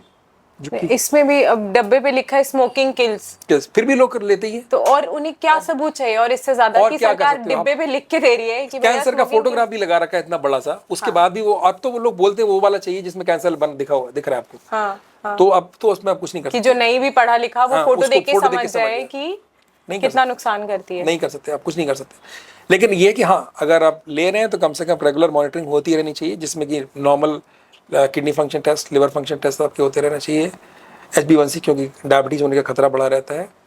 रेगुलर वे में आपको एक्सरसाइज करनी है, वॉकिंग करनी है। रेगुलर वे में आपको अगर हो पॉसिबल हो तो आप regularly once a year echo TMT करा सकते हैं, जो एक बेसिक इन्वेस्टिगेशन है। और अगर आप थोड़े हायर रिस्क में तो CT कोरोनरी एंजियोग्राम जो मैं अभी बता रहा था वो भी आप करा सकते हो, जब करा सकते हो। ये आपके लिए एक तरह का। एंड एक बार अगर CT कोरोनरी एंजियोग्राम आपने करा लिया और वो कंप्लीटली नॉर्मल निकला तो आप और ज्यादा शराब पी सकते हैं।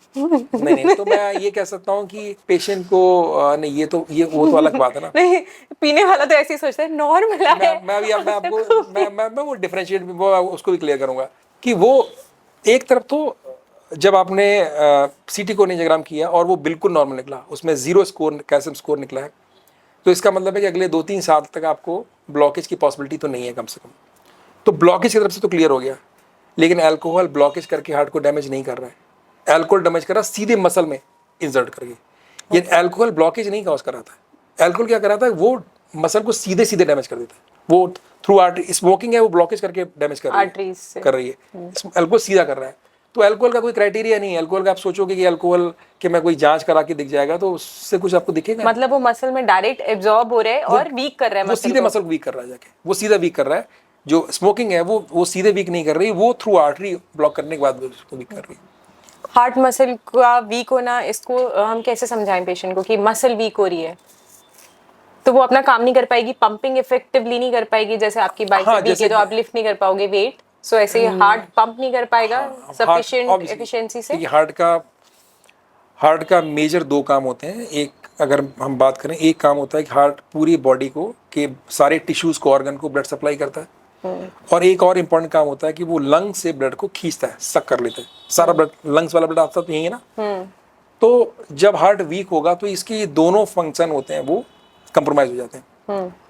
लंग्स से ब्लड कम आएगा, वापस आएगा और पूरे टिश्यू में कम जाएगा। जब पूरे टिश्यू में कम जाएगा तो हर टिश्यू अपना मैल फंक्शन करना शुरू कर देगा। किडनी के पास कम ब्लड पहुंचा तो किडनी काम करना कम कर देगी। पूरी बॉडी में कम जाए तो हमारी बॉडी कमजोर होना शुरू हो जाएगी, हाथ पैर कमजोर होना शुरू हो जाएंगे, ताकत खत्म हो जाएगी, एनर्जी खत्म हो जाएगी। लिवर पहुंचेगा तो लिवर में दिक्कत शुरू कर देगा, ब्रेन पहुंचेगा तो ब्रेन की फंक्शन थोड़े बिगड़ने शुरू हो जाएंगे। ये तो हो गया पूरी बॉडी का। अब सक्शन वाला जो पावर था, जो लंग से ब्लड नहीं ले पा रहा था, तो जब लंग से ब्लड हार्ट में नहीं आएगा तो ऑब्वियसली ब्लड लंग्स में इकट्ठा होना शुरू हो जाएगा, फेफड़े में इकट्ठा हो जाएगा, और जब वहाँ पूलिंग होगी तो पेशेंट को सांस फूलना शुरू होगी। तो ऐसे पेशेंट में वो फर्दर हार्ट फेलियर का खतरा होना शुरू हो जाता है। तो जब भी हार्ट वीक होगा तो सबसे बड़ा रिस्क होता है कि पेशेंट का हार्ट फेलियर वाली सिम्टम। हार्ट फेलियर का मतलब हार्ट का बंद होना नहीं होता है, हार्ट को ये दोनों फंक्शन को काम करने में दिक्कत आ रही, तकलीफ हो रही, वो होता है। So actually there are 2 kind of poison. एक तो जो इंस्टेंटली मार देता है, जिसमें तो आपको दिखता है कि गया, एंड अदर इज जो धीरे धीरे मारता है, जहाँ आपको पता ही नहीं है, आप डिफाइन ही नहीं कर सकते। ये जो हार्ट अटैक है, कार्डियक अरेस्ट है ना, और एंड में वो लड़की बदनाम हो जाती है जो शादी करके आई। यस। बेसिकली हार्ट अटैक तो ऐसा है कि जो अगर पेशेंट गया तो गया, ठीक है, हार्ट अटैक अगर इमीडिएटली एक्सपायर हो गया। पर अगर हार्ट अटैक से पेशेंट नहीं गया और या कार्डियक अरेस्ट से कुछ नहीं हुआ और पेशेंट को फर्दर हार्ट वीक हो गया बिकॉज ऑफ हार्ट अटैक या because of cardiomyopathy, alcohol induce, किसी वजह से हार्ट वीक हो गया, तो फर्दर जो उसको दिक्कत आने वाली, वही दिक्कत आने वाली है कि पेशेंट को फर्दर हार्ट फेलियर के सिम्टम्स आते हैं। हार्ट फेलियर वही बार बार रोज़ का तड़पना होता है कि आप सांस के लिए परेशान हो रहे हैं कि सांस नहीं आ रही है। दवाइयों से मैनेजमेंट प्लान अलग होते हैं और काफ़ी हद तक आराम भी मिलता है, लेकिन प्रॉब्लम तो ही होती है अगर हार्ट वीक हो गया तो। सो किसी का अगर TMT स्कोर कुछ गड़बड़ आया है तो वहां से आगे व्हाट इज द रोड, मतलब चलो आपके रिपोर्ट्स गड़बड़ आ गए, तो उस गड़बड़ से नॉर्मल तक की जर्नी किस तरह से हम, ये एक बहुत अच्छा क्वेश्चन है, क्योंकि यहाँ पर लोग बहुत ज़्यादा कंफ्यूज हो जाते हैं। बहुत कॉमन है कि हम एक कहीं जाते हैं, कई सारे पैकेजेस में, कई सारी जगह पे, कई सारे पैनल्स में ट्रेडमिल टेस्ट बहुत कॉमनली लिखा जाता है लोगों को, TMT टेस्ट, जिसमें कि आप कुछ चेस्ट के ऊपर कुछ इलेक्ट्रोड लगा के और पेशेंट को ट्रेडमिल मशीन पे दौड़ाते हैं और उससे हम लोग कुछ ECG रिकॉर्ड निकालते हैं और ECG में कुछ फाइंडिंग्स मिलती हैं, उनके आधार पे हम डिसाइड करते हैं कि किसी पर्सन को ब्लॉकेज की समस्या है या नहीं है। यही होता है TMT। पर TMT के साथ सबसे बड़ी दिक्कत है कि ये बहुत सिंपल टेस्ट है और इसकी एक्यूरेसी रेट जो है वो 50-60% ज़्यादा नहीं है। यानी ऐसा हो सकता है कि पेशेंट को ब्लॉकेज हो एक्चुअली, पर TMT में रिफ्लेक्ट ना हो, और ऐसा भी पॉसिबल है कि पेशेंट को कोई ब्लॉकेज नहीं है और टीएमटी पे वो ब्लॉकेज रिफ्लेक्ट हो रहा है, यानी कि false positive and false negative दोनों तरह के टीएमटी आपको मिल सकते हैं। Okay. यानी टीएमटी एक ऐसा टेस्ट नहीं है जिसपे, क्योंकि 50% एक्यूरेसी है, तो आप ग्रॉस तरीके से आप देख पाते हो किसी पेशेंट को, ग्रॉस देख पाते हो कि 50-60% ये ठीक होगा, पर 60% is not a very good number. तो ट्रीटमेंट ठीक है, आपने कर लगा, कोई प्रोफाइल नहीं, सब कुछ ठीक है, करा दिया, ठीक है। बट अगर हमें लगता है किसी पेशेंट को कराना है तो, और अगर लगता है कि टीएमटी पॉजिटिव आ गया, टीएमटी पॉजिटिव आया, पेशेंट को टीएमटी करते हुए कोई चेस्ट पेन नहीं हुआ, कुछ भी नहीं हुआ, पेशेंट ने ठीक ठाक रीजनेबल एक्सरसाइज भी कर ली, उसको कोई सीने में दर्द नहीं था, उसको टीएमटी करने से पहले भी दुनिया कोई दिक्कत नहीं थी, वो रूटीन चेकअप कराने गया था, नॉर्मली रूटीन टेस्ट करने गया था, या उसने ऐसे ही अपना करा लिया था, टेस्ट टीएमटी करा लिया था और उसमें टीएमटी पॉजिटिव आ गया, अच्छा खासा वॉक कर रहा था पहले। अब अगर टीएमटी पॉजिटिव आया है तो ऐसे पेशेंट को ज़रूरत नहीं कि आप अभी आप जाके एंजियोग्राफी कराओ जाके। ऐसे पेशेंट के लिए हम लोग बोलते हैं कि आप जाके स्ट्रेस इको कराओ, जो मैं अभी बात कर रहा था, क्योंकि उसकी एक्यूरेसी तो 80%, 80-90% एक्यूरेसी, 80% एक्यूरेसी। आप स्ट्रेस इको करा लो, आप स्ट्रेस थैलियम करा लो, या सीटी एंजियोग्राम करा लो। Don't go for the angiography, angiography में एडवाइस नहीं कर रहा, बट यस आप ऐसे पेशेंट को स्ट्रेस इको के लिए भेज सकते हो या स्ट्रेस थैलियम के लिए भेज सकते हो, और वो पेशेंट आपको रीजनेबली आपके पास तो मिल जाएगा ना, कि एक पेशेंट जो ठीक ठाक वॉक कर रहा है, 3-4 किलोमीटर चल रहा है, रूटीन तौर पे उसको कभी कोई दिक्कत आई और दिक्कत नहीं आई, और वो अचानक उसने एक टीएमटी टेस्ट करा लिया, टीएमटी उसका पॉजिटिव आ गया, तो परेशान बेचारा घूम रहा है कि मेरे को ब्लॉकेज निकल आया, मेरे को तो एंजियोग्राफी एडवाइस कर दिया। तो ऐसे पेशेंट में जिसमें कि कोई सिम्टम नहीं था, बिल्कुल नॉर्मल लाइफ थी, उसके बाद भी टीएमटी पॉजिटिव आया, तो ऐसे पेशेंट को एंजियोग्राफी करने की अभी जल्दी नहीं है, वो पहले और कुछ टेस्ट करा के देख ले, उसमें स्ट्रेस इको, स्ट्रेस थैलिंग हो सकता है, अगर उसमें निकले positive then he should go for the angiography, और अगर बिल्कुल नॉर्मल निकलता है तो आप फ्री हैं, जाइए घर जाइए। आजकल एक और चीज हम करवाते हैं जिसे हम कोरोनरी कैल्शियम स्कोर बोलते हैं, तो व्हाट इज दैट? काफी नई टर्म है, बहुत सारे लोग इसके बारे में नहीं जानते हैं। Coronary calcium score is a सीटी एंजियोग्राम, सीटी कोरोनरी जो वही चीज है, अच्छा, इट्स सेम सेम चीज, सीटी coronary angiogram is a calcium scoring. तो सीटी कोरोनरी एंजियोग्राम दो चीज बताता है, कैल्शियम स्कोरिंग क्या है और ब्लॉकेज का वो क्या है। तो उनका एक प्रोटोकॉल होता है, एक मेथड होता है, एक एल्गोरिथम है उनका, उससे वो कैल्शियम स्कोरिंग करते हैं। लेकिन आप उसके स्कोरिंग को अगर हम ब्रॉड वे में, ये कॉमन तरीके से बात करें, तो बस ऐसे देखें कि क्या कैल्शियम स्कोर 0 है या नहीं है। अगर किसी पेशेंट का कैल्शियम स्कोर 0 है तो मानिए कि इस पेशेंट को ब्लॉकेज नहीं है। और अगर लगता है उसको कैल्शियम स्कोर कुछ भी है तो उसको ब्लॉकेज होने की पॉसिबिलिटी है। फिर हमें ये देखना पड़ेगा कि पेशेंट का सिम्टोमेटिक लेवल क्या है, और उसके अकॉर्डिंगली आगे डिसाइड करना पड़ेगा कि इस पेशेंट को एंजियोग्राफी के पास जाने के लिए जाना पड़े चाहिए, नहीं जाना चाहिए। कार्डियक एमआरआईज भी हैं आजकल, तो वो कब कराए जाते हैं और क्यों कराए जाते हैं? कार्डियक एमआरआई बहुत ही स्पेसिफिक इन्वेस्टिगेशन है, और कार्डियक एमआरआई हम लोग आमतौर पे, मैं किसी भी कॉमन लिसनर को एडवाइस नहीं करता कि वो कार्डियक एमआरआई की तरफ डायरेक्टली एडवाइस बोले या मुझे डॉक्टर को बोले कि मुझे कार्डियक एमआरआई करा दिए। कार्डियक एमआरआई एक स्पेसिफिक इन्वेस्टिगेशन है, वो किसी स्पेसिफिक क्वेश्चन का आंसर है। आमतौर पे हम लोग कंजेनाइटल हार्ट डिजीज के लिए देते हैं या कुछ स्पेसिफिक चीज़ों के लिए देते हैं, जबकि एक डॉक्टर को कुछ स्पेशल इंफॉर्मेशन चाहिए हार्ट से, तब तो नॉर्मली मेरी तरफ से किसी पेशेंट को कार्डियक एमआरआई अपनी तरफ से एडवाइस करने की जरूरत नहीं है। नहीं, पर किस चीज को डिटेक्ट करने के लिए बेसिकली स्ट्रक्चरल एब्नॉर्मलिटी बताएगा और फंक्शनल बताएगा। स्ट्रक्चरल एब्नॉर्मलिटी, ओके, जैसे किसी का जैसे दीवार, हार्ट में होल है ना, उसके बारे में बता देगा। फंक्शन के बारे में भी बताता है थोड़ा सा, कार्डियक एमआरआई फंक्शन के बारे में पता चलता है। तो स्ट्रक्चर एंड फंक्शन दोनों बारे में आइडिया लगता है, पर स्ट्रक्चर के बारे में ज़्यादा देखते हैं। शंटिंग हो रखी पेशेंट को, कई हमने उसको पहले से सर्जरी हो चुकी है उसकी, उसको हमने कई कुछ कार्डियक सर्जरी की हुई है पहले से, और आप देखना चाह रहे हैं कि करंट स्टेटस क्या है, तो कार्डियक एमआरआई करा सकते हैं। उस पर्पज के लिए हम लोग उसको कराते हैं, नॉर्मली तो नहीं कराते। एक मजदूर या हम कहें लेबर क्लास या रिक्शे वाला वर्सेस एक एफ्लुएंट फैमिली का कोई पर्सन, क्या हार्ट डिसीज दोनों को इक्वली इफेक्ट करती है, या it is more a disease of the rich and affluent society? Disease like heart attacks या देखिए, डिजीज तो दोनों को बराबर ही इफेक्ट करती है। मैं तो ये नहीं कहूंगा कि किसी रिच को ज्यादा इफेक्ट कर रही है पुअर को। अगर डिजीज हुई, हम डायबिटीज के लिए बोलते हैं ना, दैट्स अ मेटाबॉलिक डिसऑर्डर, भाई सेडेंटरी लाइफस्टाइल है तो आपको हो गया, एंड मजदूर तो बट वंस एक बार डिजीज हो गई, जैसे मैंने बोला कोरोनरी हार्ट डिजीज किसी को एक बार हो गई, तो उसके बाद वो दोनों पे एक ही जैसा असर डाल रही है, वो कोई नहीं ऐसा होने के बाद, बट क्या हम ऐसा देखते हैं कि जो एफ्लुएंट फैमिलीज है उनमें ज्यादा है हार्ट डिसीज, और can be conclude that heart problem is a man made disease because of unhealthy eating या सेडेंटरी लाइफस्टाइल, या it's only genetics? Heart disease की बात करें तो अगर मैं सिर्फ कोरोनरी हार्ट डिजीज़ की बात करूं तो ये एक मेटाबॉलिक डिजीज़ का पार्ट कह सकते हैं आप, क्योंकि इसमें बहुत सारे वेरिएबल्स जुड़े हुए हैं, जिसमें बहुत सारे मेटाबॉलिक फैक्टर्स भी हैं और इसमें कुछ जेनेटिक फैक्टर्स भी हैं। तो इन दोनों के कॉम्बिनेशन से हार्ट डिजीज़ डेवलप होती है, ठीक है। तो डेफिनेटली ऐसे पर्सन जो रिलेटिवली सेडेंटरी लाइफस्टाइल जी रहे होंगे, जो अनहेल्दी खाना खा रहे होंगे, वो they are more prone to have coronary artery disease as compared to those person who are not following such lifestyle। तो आप ये कह सकते हो।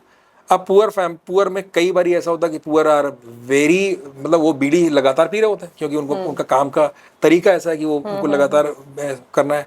तो अगर आप बीड़ी पी रहे हो और सामने वाला सिगरेट पी रहा है, दिन में बीड़ी, रात को पौवा चल रहा है, या हाँ ऑब्वियसली, या फिर हम एक पुअर पर्सन है जो बीड़ी का एक बंडल पी रहा है, जो जिसमें 20 बीड़ी पी आ रही हैं। एक पर्सन है वो 2 सिगरेट के पैकेट ले रहा है दिन भर, वो 20 सिगरेट वैसे ले रहा है। तो दोनों मोर और लेस कोई फर्क डिफरेंस थोड़ा रह गया। तो वो डिपेंड करेगा कि अगर पुअर पर्सन है उसने लाइफस्टाइल कौन सी अचीव की। कई सारे पुअर होंगे, अच्छी लाइफस्टाइल जी रहे होंगे कम पैसे के बावजूद भी, और कुछ ऐसे हेल्थ एफ्लुएंट पर्सन भी होंगे जो अच्छी लाइफस्टाइल जी रहे होंगे ज़्यादा पैसे के बावजूद भी। तो आप उनके कोई कंपैरिजन, इससे कंपैरिजन करना is not a very good idea. Sir तो किसी को चेस्ट पेन हो रहा है, उसको इग्नोर करने के शॉर्ट टर्म या लॉन्ग टर्म इम्प्लीकेशंस क्या हो सकते हैं? चेस्ट पेन अगर किसी को हो रहा है तो आप ये कहना चाह रहे हो कि किसी को शॉर्ट टर्म चेस्ट पेन हो रहा है या किसी को लॉन्ग टर्म चेस्ट पेन हो रहा है ना? इसका मतलब यही हुआ ना कि किसी को चेस्ट पेन हो रहा है, वो कुछ सेकंड का चेस्ट पेन हो सकता है, या आप या हो रहा है और वो उसको इग्नोर कर रहा है, इग्नोर करते जा रहा है।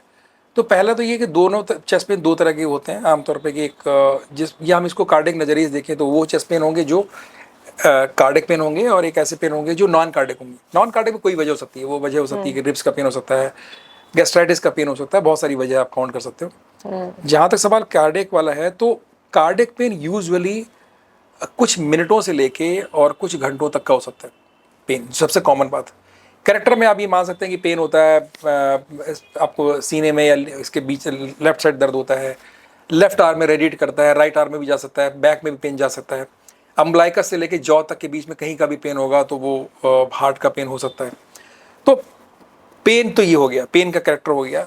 अब पेन ये है जो कुछ, मैंने बोला कुछ मिनट से लेके और कुछ दिन तक रह सकता है। स्पेशल बात ये है कि अगर ये पेन वॉक करने में बढ़ जाए, बहुत अगर वॉक कर रहे हैं, जब भी आप वॉक करते हो और बढ़ जाता है, जैसे ही आप सीढ़ियाँ चढ़ते हो वॉक दर्द बढ़ जाता है, तो फिर आप इसको इग्नोर नहीं कर सकते। जो पेन कुछ आधे 1 घंटे 2 घंटे 3 घंटे इस पेन है, उसको आपको बिल्कुल इग्नोर नहीं करना है, क्योंकि ये पेन हार्ट का पेन हो सकता है। तो अगर किसी को पिछले आधे 1 घंटे से दर्द हो रहा है, 2 घंटे से दर्द हो रहा है, तो उसको इमीडिएटली अपना सोल्यूशन देखना चाहिए, इन्वेस्टिगेट करके देखना चाहिए, क्योंकि ये वो टाइम है जहाँ पर पेशेंट को यहीं पर सबसे ज़्यादा फ़ायदा मिलने की उम्मीद है। अगर ये हार्ट का दर्द है और पेशेंट ने जल्दी से जल्दी कार्डियक ट्रीटमेंट ले लिया तो उसको सबसे ज़्यादा फ़ायदा इसी टाइम पे होता है। अगर दर्द होते होते और उसको 1 या 2 दिन निकल गया, तब वो देखने गया, तो ऑलमोस्ट जो मसल होती है वो ऑलरेडी जा चुकी होती है। आपने एंजियोग्राफी एंजियोप्लास्टी कराया भी तो उसके बाद फ़ायदा होने के चांसेस कम होते हैं। तो शॉर्ट टर्म का यही कि शॉर्ट टर्म लॉन्ग टर्म आपको पेन को डिफाइन करने की ज़रूरत है कि पेन कार्डिक है नॉन कार्डिक है, ठीक है। और आपको कुछ समझ नहीं आ रहा तो बेटर है कि आप डॉक्टर से मिले, अपने कार्डियोलॉजिस्ट से मिले, जो ये चेक कर पाए कि ये हार्ट का दर्द है या नहीं है, ठीक है। कॉन्सिक्वेंस में यही कि अगर नॉन कार्डिक पेन होगा तो डेफिनेटली उससे कोई दिक्कत नहीं है। अगर वो दर्द आप 2 दिन बाद भी दिखा लेंगे, 3 दिन बाद दिखा लेंगे, हफ्ते, तो इससे कोई खास दिक्कत नहीं आएगी। लेकिन अगर एक्चुअली कार्डिक पेन है तो उसको जितनी जल्दी आप दिखा पाएंगे उतना बेटर रहेगा। हाँ बोलिए। जैसे किसी को चेस्ट पेन आया एंड पता करना है हार्ट अटैक है या नहीं है, तो उसके लिए सबसे फर्स्ट इन्वेस्टिगेशन जो हॉस्पिटल में हो जानी चाहिए या डॉक्टर करते हैं, व्हाट इज दैट? ये बहुत अच्छा है क्वेश्चन है, बहुत अच्छी बात सबसे पहला, जैसे अगर किसी को चेस्ट पेन हुआ तो लोगों के दिमाग में जो सबसे पहला क्वेश्चन आता है, या सबसे पहला उनके दिमाग में जो इन्वेस्टिगेशन आता है वो आता है ईसीजी। लोग ये कहते हैं कि मैं जाओ ईसीजी करा लो जाके, हार्ट में दर्द हो रहा है, चेस्ट में दर्द हो रहा है, आप ईसीजी करा लो जाके। ज़्यादातर आप डॉक्टर कॉमन पर्सन भी यही बोलते हैं, और कई बार फिजिशियन भी ईसीजी को ही रिकमेंड करते हैं। लेकिन यही बात जो टीएमटी में थी यहाँ पर भी है कि 50% से ज़्यादा केसेस में ईसीजी नॉर्मल हो सकता है, पेशेंट को हार्ट अटैक हो रहा होगा and ECG will be normal. ऐसे कैसे कोई पाल मतलब हार्ट के बीट में कोई चेंज ही नहीं आएगा? बीट में चेंज नहीं, लेकिन पेशेंट का ईसीजी नॉर्मल हो सकता है। ओके। ऐसा ऐसा हम तो देखते रहते हैं ना, ईसीजी नॉर्मल। ईसीजी में मतलब हार्ट के पेन 50 जो हार्ट के पेन के बाद यानी अटैक के पेन के बाद ईसीजी काफ़ी देर बाद चेंज आते हैं। काफी देर मतलब कितने? वो टाइम वेरी कर सकता है, और ये भी हो सकता है, ये भी हो सकता है कि उसको चेंज आए नहीं। ओके। ठीक है, तो आपको ये देख, तो ईसीजी के नॉर्मल होने का ये बिल्कुल भी मतलब नहीं है। मैं ये क्लियर बोल रहा हूँ, ईसीजी पे अगर किसी को सीने में दर्द हो रहा है और ईसीजी नॉर्मल आ रहा है तो इसका बिल्कुल मतलब नहीं है कि आपको हार्ट का दर्द नहीं है। हमने तो खुद यही पढ़ा था अपने टाइम में एग्जैक्टली कि ईसीजी करा लो सबसे पहले जाके, बढ़िया, तभी पता लग जाएगा है कि नहीं है। क्योंकि और पेन के टाइम में कराओ, पेन के पास होने के बाद तो ईसीजी में भी कुछ नहीं आएगा। मैं वही कह रहा हूँ कि अगर आपने कराया तो आपको उस मोमेंट अगर सबसे अच्छा इन्वेस्टिगेशन अगर मैं बोलूँगा, अगर किसी को सीने का दर्द हो रहा है और कराना, सबसे अच्छा इन्वेस्टिगेशन है इकोकार्डियोग्राफी। क्योंकि इकोकार्डियोग्राफी जैसे ही किसी को दर्द शुरू होता है इस इको में चेंज आना शुरू हो जाते हैं। लेकिन यहाँ की कमी सिर्फ ये है कि ये स्किल्ड डॉक्टर के द्वारा होना, क्योंकि ये ऑपरेटर डिपेंडेंट इन्वेस्टिगेशन है। यानी एक डॉक्टर होता है वो स्कैन करता है हार्ट को, कोई फोटोग्राफ नहीं आता है। तो अगर डॉक्टर स्किल्ड होगा तो उस जगह को पकड़ लेगा, जान पाएगा कि हार्ट अटैक हो रहा है। अगर डॉक्टर स्किल्ड नहीं होगा तो वो इस चीज़ को मिस भी कर सकता है। ये भी तो इसकी कमी हुई ना, तो ये ऑपरेटर डिपेंडेंट टेस्ट हो गया जाके। लेकिन अगर हम डॉक्टर अवेलेबल होना चाहिए, डॉक्टर अवेलेबल होना चाहिए हॉस्पिटल में, इको मशीन अवेलेबल होना चाहिए। 24 आवर फैसिलिटी नहीं है मेरे ख्याल से इको, क्योंकि ईसीजी तो सब जगह होता है लेकिन इकोकार्डियोग्राफी नहीं होता है। हर इमरजेंसी डिपार्टमेंट में ईसीजी मिल जाएगा। अब ये पेन, अब बात होगी कि 4-5 घंटे 3-4 घंटे निकलने के बाद कुछ ब्लड टेस्ट भी है, जैसे कि ब्लड टेस्ट होता है ट्रोपोनिन टी, ट्रोपोनिन आई बोलते हैं, CPK MB, ये टेस्ट भी होते हैं जिनको कि आप टेस्ट यूज़ करते हैं हार्ट अटैक को चेक करने के लिए कि कोई पेशेंट को हार्ट अटैक हो रहा है या नहीं हो रहा है। लेकिन ये सारे टेस्ट आमतौर पे 3-4 घंटे के बाद पॉजिटिव होते हैं। जब अटैक हुआ उसके कम से कम 4 घंटे के बाद वो रिपोर्ट पॉजिटिव होना शुरू होती है। तो जो वो 4 घंटे का टाइम है ना, वो बहुत क्रुशियल टाइम है ना। उस टाइम में अगर ईसीजी में कुछ फाइंडिंग नहीं मिली तब तो आप अटक गए, ईसीजी नॉर्मल है। मतलब ट्रीटमेंट स्टार्ट करें या नहीं कर पाएंगे, राइट। तो आपको ये जरूरी है कि अगर तो इकोकार्डियोग्राफी यहाँ काफी हेल्प कर रही होती है। ये जो बीच का गैप है ना, इसमें पेशेंट को काफी हेल्प मिल जाती है कि ये पेशेंट अगर इको में दिख रहा है, आपको क्लियर कट दिख रहा है, तो पेशेंट को डेफिनेटली हार्ट अटैक है। फिर आपको 3-4 घंटे बाद 4 घंटे निकल जाएंगे, फिर आप अपना कार्डियक टेस्ट भी करा के देख लीजिए, आपको क्लियर हो जाएगा। 4 घंटे तक बचता कहाँ है पेशेंट? कई बार इतना सीवियर अटैक होता है। आपने इको से देखा, आपको अगर इको से नजर आ गया, भले ही ईसीजी नॉर्मल है, अगर इको में आपको दिख गया then you should consider as a, इसको हम लोग बोलते हैं नॉन स्टेमी बोलते हैं। ठीक है, नॉन स्टेमी बोलते हैं, एक अटैक का एक टाइप कह सकते हैं जिसमें ईसीजी नॉर्मल होता है। ओके, अब ये हार्ट अटैक का एक टाइप है जिसमें ईसीजी नॉर्मल है या उसमें क्लासिकल फाइंडिंग्स उसके अंदर नहीं है। ठीक है, उसको हम लोग नॉन स्टेमी बोलते हैं। तो अगर नॉन स्टेमी है तो आप उसका ट्रीटमेंट शुरू कर सकते हैं, एटलीस्ट उसका ट्रीटमेंट तो शुरू हो जाएगा। ठीक है, 4 घंटे बाद आप उसको रिकन्फर्म कर लेंगे, 4 या 5 घंटे बाद कि इस पेशेंट को अटैक हो रहा है नहीं हो रहा है, लेकिन कम से कम ट्रीटमेंट तो शुरू कर देंगे। और वो ट्रीटमेंट स्टार्ट होने का कोई हार्म तो नहीं होगा पेशेंट को? अगर नहीं भी है तो भी ऐसा कुछ नहीं, मैं मानता हूँ कि अगर पेशेंट को हार्म के मुकाबले फायदे बहुत ज्यादा है। तो उसमें क्या ट्रीटमेंट करते हैं? Blood thinners? वही आमतौर पे हम लोग लोडिंग डोज देते हैं। सबसे पहला स्टार्ट होता है लोडिंग डोज दे देते हैं, कि जो मैंने पिछले पॉडकास्ट में बताया था कि यूजली हम लोग स्टेटिन देते हैं, एटोरवास्टेटिन या रोजोवास्टेटिन 40 मिलीग्राम या 80 मिलीग्राम देते हैं। क्लोपिडोग्रेल का इस्तेमाल करते हैं, टिकाग्रेलोर एक नई मेडिसिन है उसका इस्तेमाल करते हैं। एस्प्रिन जो नॉर्मल डिस्प्रिन टैबलेट जो सिर दर्द के लिए खाते हैं, वो सिंपल टैबलेट, एक सिंगल टैबलेट को आप लीजिए, वो आपके लिए काम करेगी। तो ये दवाइयाँ इमीडिएट दे दी जाती हैं, यानी कि हम लोग क्लोपिडोग्रेल को 75 मिलीग्राम की को 300 मिलीग्राम देते हैं, उसको एक अलावा एटोरवास्टेटिन 80 मिलीग्राम और एस्प्रिन को देखिए, ये लोडिंग डोज कहलाती है। तो अगर कोई पेशेंट को अटैक हो रहा है तो यूजुअली हम लोग उस पेशेंट को दे देते हैं। यानी कि अगर कोई अटेंडेंट अपने पेशेंट को लेके डॉक्टर के पास गया है और ईसीजी नॉर्मल आया है एंड डॉक्टर उसका हार्ट अटैक का ट्रीटमेंट स्टार्ट कर रहे हैं, तो अटेंडेंट को फाइट करने की जरूरत नहीं है डॉक्टर से कि इसको तो कुछ नहीं हुआ है, ये इसको। देखिए, मैं बोल रहा हूँ कि लेकिन अगर किसी ने लोडिंग डोज दे रखी है विदाउट, हमें कुछ तो एविडेंस ऐसा मिले ना। ऐसा तो नहीं है कि आपने बिल्कुल ही ब्लड प्रेशर में भी तो चेंजेस आते होंगे, पल्स में भी आते होंगे, कुछ चेंजेस नहीं आते, and then how do we make a diagnosis कि इसको हार्ट अटैक है? That is why it is very dangerous. That is why it is very dangerous. आपको क्लासिकल सिम्टम मिल सकते हैं, कुछ लोगों में क्लासिकल सिम्टम मिलेंगे, कुछ में नहीं मिलेंगे, कुछ में आपको जो चेस्ट पेन का कैरेक्टर होगा वो मिलेगा, कुछ में नहीं मिलेगा। आपको उनमें से क्लू ढूंढने हैं। अगर आपको लगता है कि क्लू मिल रहे हैं और काफ़ी क्लू मिल जा रहे हैं, ईसीजी में कुछ चेंजेस मिले, कुछ नहीं मिले, कुछ सपोर्टिव, कुछ क्लू मिले, रेगुलर क्लासिकल नहीं मिला पर कुछ तो क्लू मिले, आपको कुछ है तो कुछ तो ऐसा मिलना चाहिए जिसके बेसिस पे हम किसी को दवाई स्टार्ट करें। अगर सब कुछ नॉर्मल है, पेशेंट का ब्लड प्रेशर नॉर्मल है, ईसीजी एब्सोल्युटली नॉर्मल है, पेशेंट का दर्द भी क्लासिकल नहीं है, राइट है, तो उसको लोडिंग डोज देने, और आपने इको कर नहीं रहे, या तो आप इकोकार्डियोग्राफी कर लें अपने सामने, आप देख लें उसको। मैं वही कह रही हूँ, कोई एक ऐसा एविडेंस है ही नहीं होना हर चाहिए हमारे हॉस्पिटल पास, में 24 आवर। ऑब्वियसली नहीं है, तो ये हमारी वो है, पर बट अब ये लेक्यूना है तो उसका हम लोग कुछ नहीं, पर एक्चुअली यही तरीका है कि आपको ये लेकिन मैं मानता हूँ कि अगर आप इस दवाई को दे भी देते हैं तो थोड़ा सा ब्लीडिंग का रिस्क तो है, ब्लीडिंग का रिस्क है। अगर आपने दे दिया कि कोई ब्लीडिंग हो सकती है, और स्पेशली उन लोगों में ब्लीडिंग के चांस होता है जिन्हों या तो पहले से ही ब्लीडिंग का कोई खतरा हो, पहले से पेशेंट को हेमराइड हो, पहले से इसको कुछ हो रखा हो, या पहले से गैस्ट्रिक अल्सर हो चुके हों, या थिनर्स पे हो किसी कारण से। तो अगर थिनर होगा तब तो जरूरत ही नहीं होगी इसकी, तो लेकिन पहले से गैस्ट्राइटिस हो रखी, गैस्ट्रिक अल्सर उसको पेशेंट को, पेप्टिक अल्सर उस पेशेंट को, ऐसे पेशेंट को ब्लीडिंग का रिस्क तो रहेगा, तो उस रिस्क को आपको एडजस्ट करना पड़ेगा, उसको नेगोशिएट करना पड़ेगा आपको।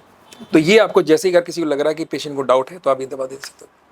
ओके, मतलब लाइफ एंड डेथ के बीच में अगर उस टाइम पे कोई खड़े है तो डॉक्टर ही होते हैं। ये इशू है, डॉक्टर है। जैसे मेरे एक सर थे, हमारे कार्डियोलॉजी के प्रोफेसर थे इनफैक्ट, मुझे उन्होंने ट्रेन किया था, और मैं अभी भी उनको मिस करता हूँ। तो वो उन्होंने मैं कार्डियोलॉजी पढ़ाया था, और सारी चीज़ें ऑब्वियसली जानते थे। आप उनके फेवरेट स्टूडेंट भी थे? मैं उनका फेवरेट स्टूडेंट था किसी टाइम पे। तो उनको अटैक हुआ तो नेचुरली उन्होंने भी नहीं समझा कि ये अटैक है, क्योंकि उनको भी गैस्ट्राइटिस जैसे सिम्टम्स है, उनको भी ऐसा लगा गैस आ रही है। इनो वगैरह लेके उन्होंने देखा, फिर ट्राई किया 1-2 घंटे के बाद में, 2-2.5 घंटे बाद उनको लगा कि नहीं जो है वो है, लेकिन उसके बाद वो हॉस्पिटल पहुँचे, और लेकिन फिर भी उनको लेट हुआ, और बाद में 2-3 दिन हॉस्पिटल रहने के बाद सर्वाइव नहीं कर पाए वो। सो बड़े डॉक्टर प्रोफेसर थे और सीनियर थे, बहुत एक्सपीरियंस पर्सन थे, कार्डियोलॉजिस्ट थे, लेकिन नहीं मिस कर पाए। तो ये है लेकिन इन्वेस्टिगेशन के अंदर ये है कि सारे इन्वेस्टिगेशन के बावजूद आप फुल प्रूफ नहीं हो सकते। तो लेकिन इसका ये मतलब भी नहीं है कि जो इन्वेस्टिगेशन हम लोग कर रहे हैं उनकी वैल्यू नहीं, उनकी स्टिल वैल्यू बहुत ज़्यादा है, लेकिन ऐसे केसेस कम ही होते हैं। जब आप इन सब चीज़ों से भी बल्कि बच के निकल जाओगे फिर भी कोई केस निकल जाएगा। तो वो इन्वेस्टिगेशन जो मैंने बताए हैं वो इन्वेस्टिगेशन जरूरी है, अगर उनको उस मोड से आप करते हैं तो आपको काफ़ी इसी के कंट्रास्ट में मैं चाहूंगी आप वो दूसरा वाला केस जो आपने शेयर किया था वो भी ऑडियंस के साथ शेयर करें, वेयर वो ड्राइव करके जो अच्छा वो हाँ, एक हमारा मेरा he is my good friend as of now, regular patient है। कुछ 5 साल पहले मैं जहाँ पे काम करता हूँ हॉस्पिटल में, वो पेशेंट को चेस्ट पेन हुआ। पेशेंट ड्राइव करते अकेले रहता था, अकेले ड्राइव करते रिसेप्शन में पहुँचा, और वो रिसेप्शन इमरजेंसी में पहुँचा, और इमरजेंसी में वो सडनली पेशेंट कोलैप्स कर गया। बात करते करते कि मेरे दर्द हो रहा है, और अचानक पेशेंट वहीं पे कोलैप्स कर गया, बेहोश हो गया।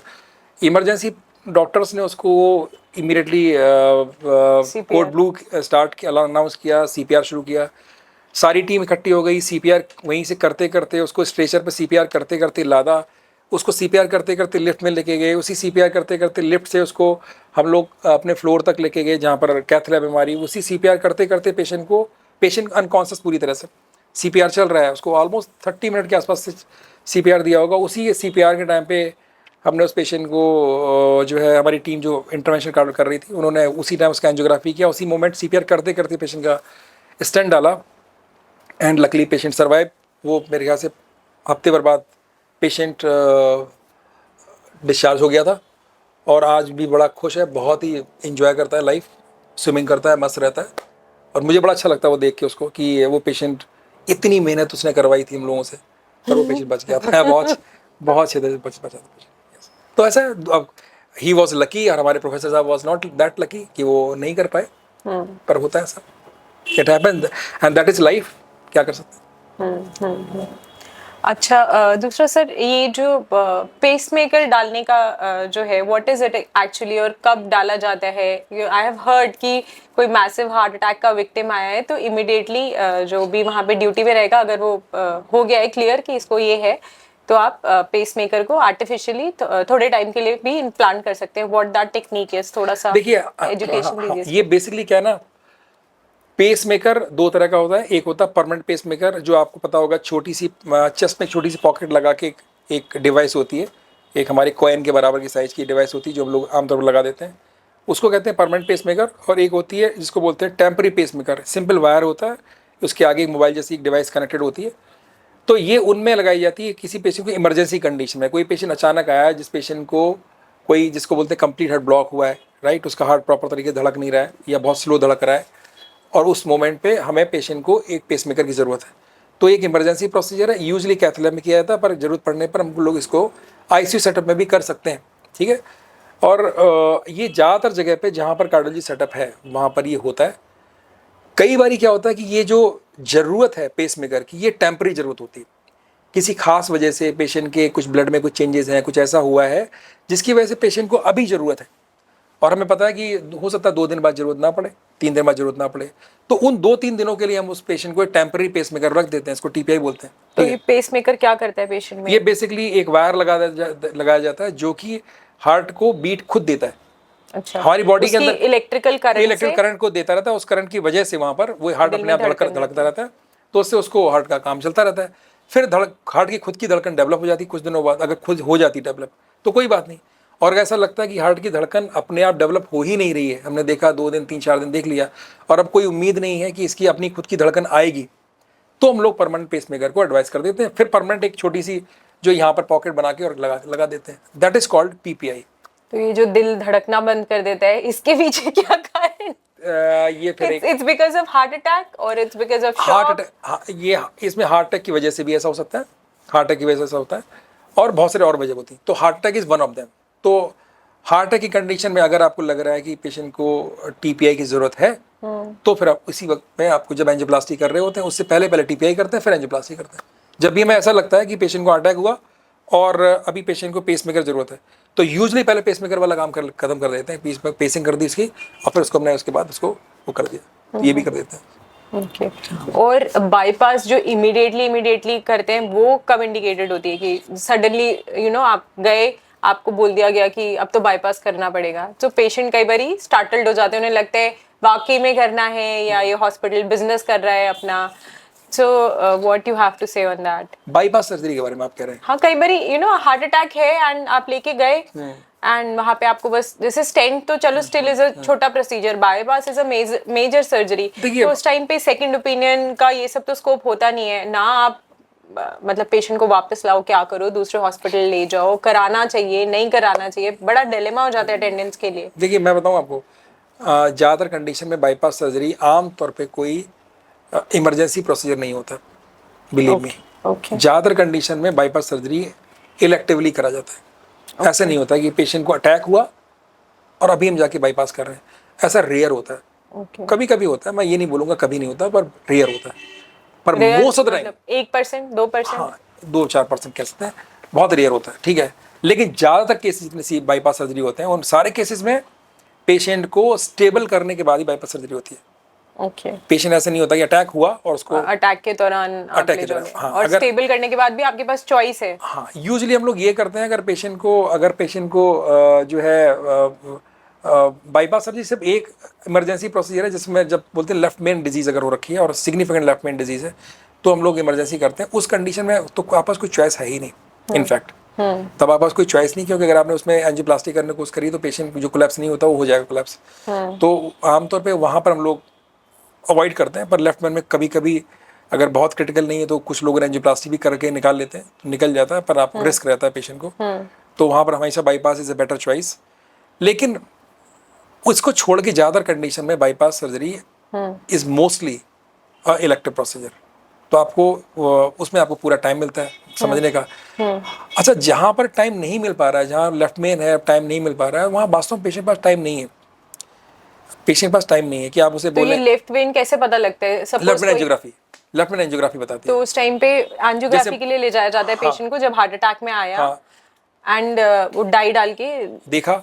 हमें ये देखा कि अगर कि पेशेंट को अगर ये चेक किया करके देखा कि पेशेंट को एंजियोग्राफी में क्या क्या ब्लॉकेज, और मैं देख रहा कि बहुत ही क्रिटिकल ब्लॉकेज है, लेफ्ट मेन ब्लॉकेज मौजूद है, तो आमतौर पे फिर हमारे पास कोई ऑप्शन नहीं बचा है, तो उस टाइम पेशेंट एडवाइस किया था कि आप इनका बाईपास करा लो, बाईपास टीम वहाँ मौजूद होगी, वो बता देगी आप करा लो, तो वो पेशेंट तब उस कंडीशन में आप बाईपास करते हो, ठीक है। लेकिन मोस्ट ऑफ द टाइम ये सिचुएशन नहीं होती है, और आमतौर पे इलेक्टिव प्रोसीजर ही होता है बाईपास सर्जरी में। ओके सर, 3 वेसल डिसीज जिसे हम बोलते हैं, व्हाट इज दैट? वो भी एक बार पेशेंट को क्लियर कीजिए। हार्ट को सप्लाई करने वाली बेसिकली 3 आर्टरी है। एक को बोलते हैं लेफ्ट एंटीरियर डिसेंडिंग, एक है लेफ्ट सर्कमफ्लेक्स, और थर्ड है राइट कोरोनरी आर्टरी। ये 3 आर्टरी हैं जो पूरे हार्ट को अलग अलग सर्व कर रही हैं। 2 लेफ्ट और 1 राइट। 2 लेफ्ट और 1 राइट। अब ये क्या है, अगर इन तीनों आर्टरीज में अलग अलग जगह ब्लॉकेज डेवलप हो गए, किसी में 70%, किसी में 80%, किसी में 90%, कोई 100% ब्लॉक्ड है, ठीक है, तो तीनों में इनकी मेजर ब्रांचेस में अगर है तो हम बोलते हैं कि ये 3 वेसल डिजीज है, ट्रिपल वेसल टीवीडी बोलते हैं इसको। तो अगर ऐसा कंडीशन है तो यूजली जो ऑप्शन इज बाईपास सर्जरी, क्योंकि आप कितने स्टेंट लगाओगे एक पेशेंट को? आमतौर पे हम लोग 1 प्रेफर करते हैं, 2 लगा देते हैं, बहुत ज़्यादा लगा तो 3 लगा देते हैं। पर एक पेशेंट को अगर 5 ब्लॉकेज हैं तो 5 जगह थोड़ा ना आप स्टेंट लगाएंगे। जितने ज़्यादा स्टेंट लगाएंगे स्टेंट के बंद होने का खतरा बढ़ जाएगा, पेशेंट के कॉम्प्लिकेशन रेट बहुत ज़्यादा बढ़े रहेंगे।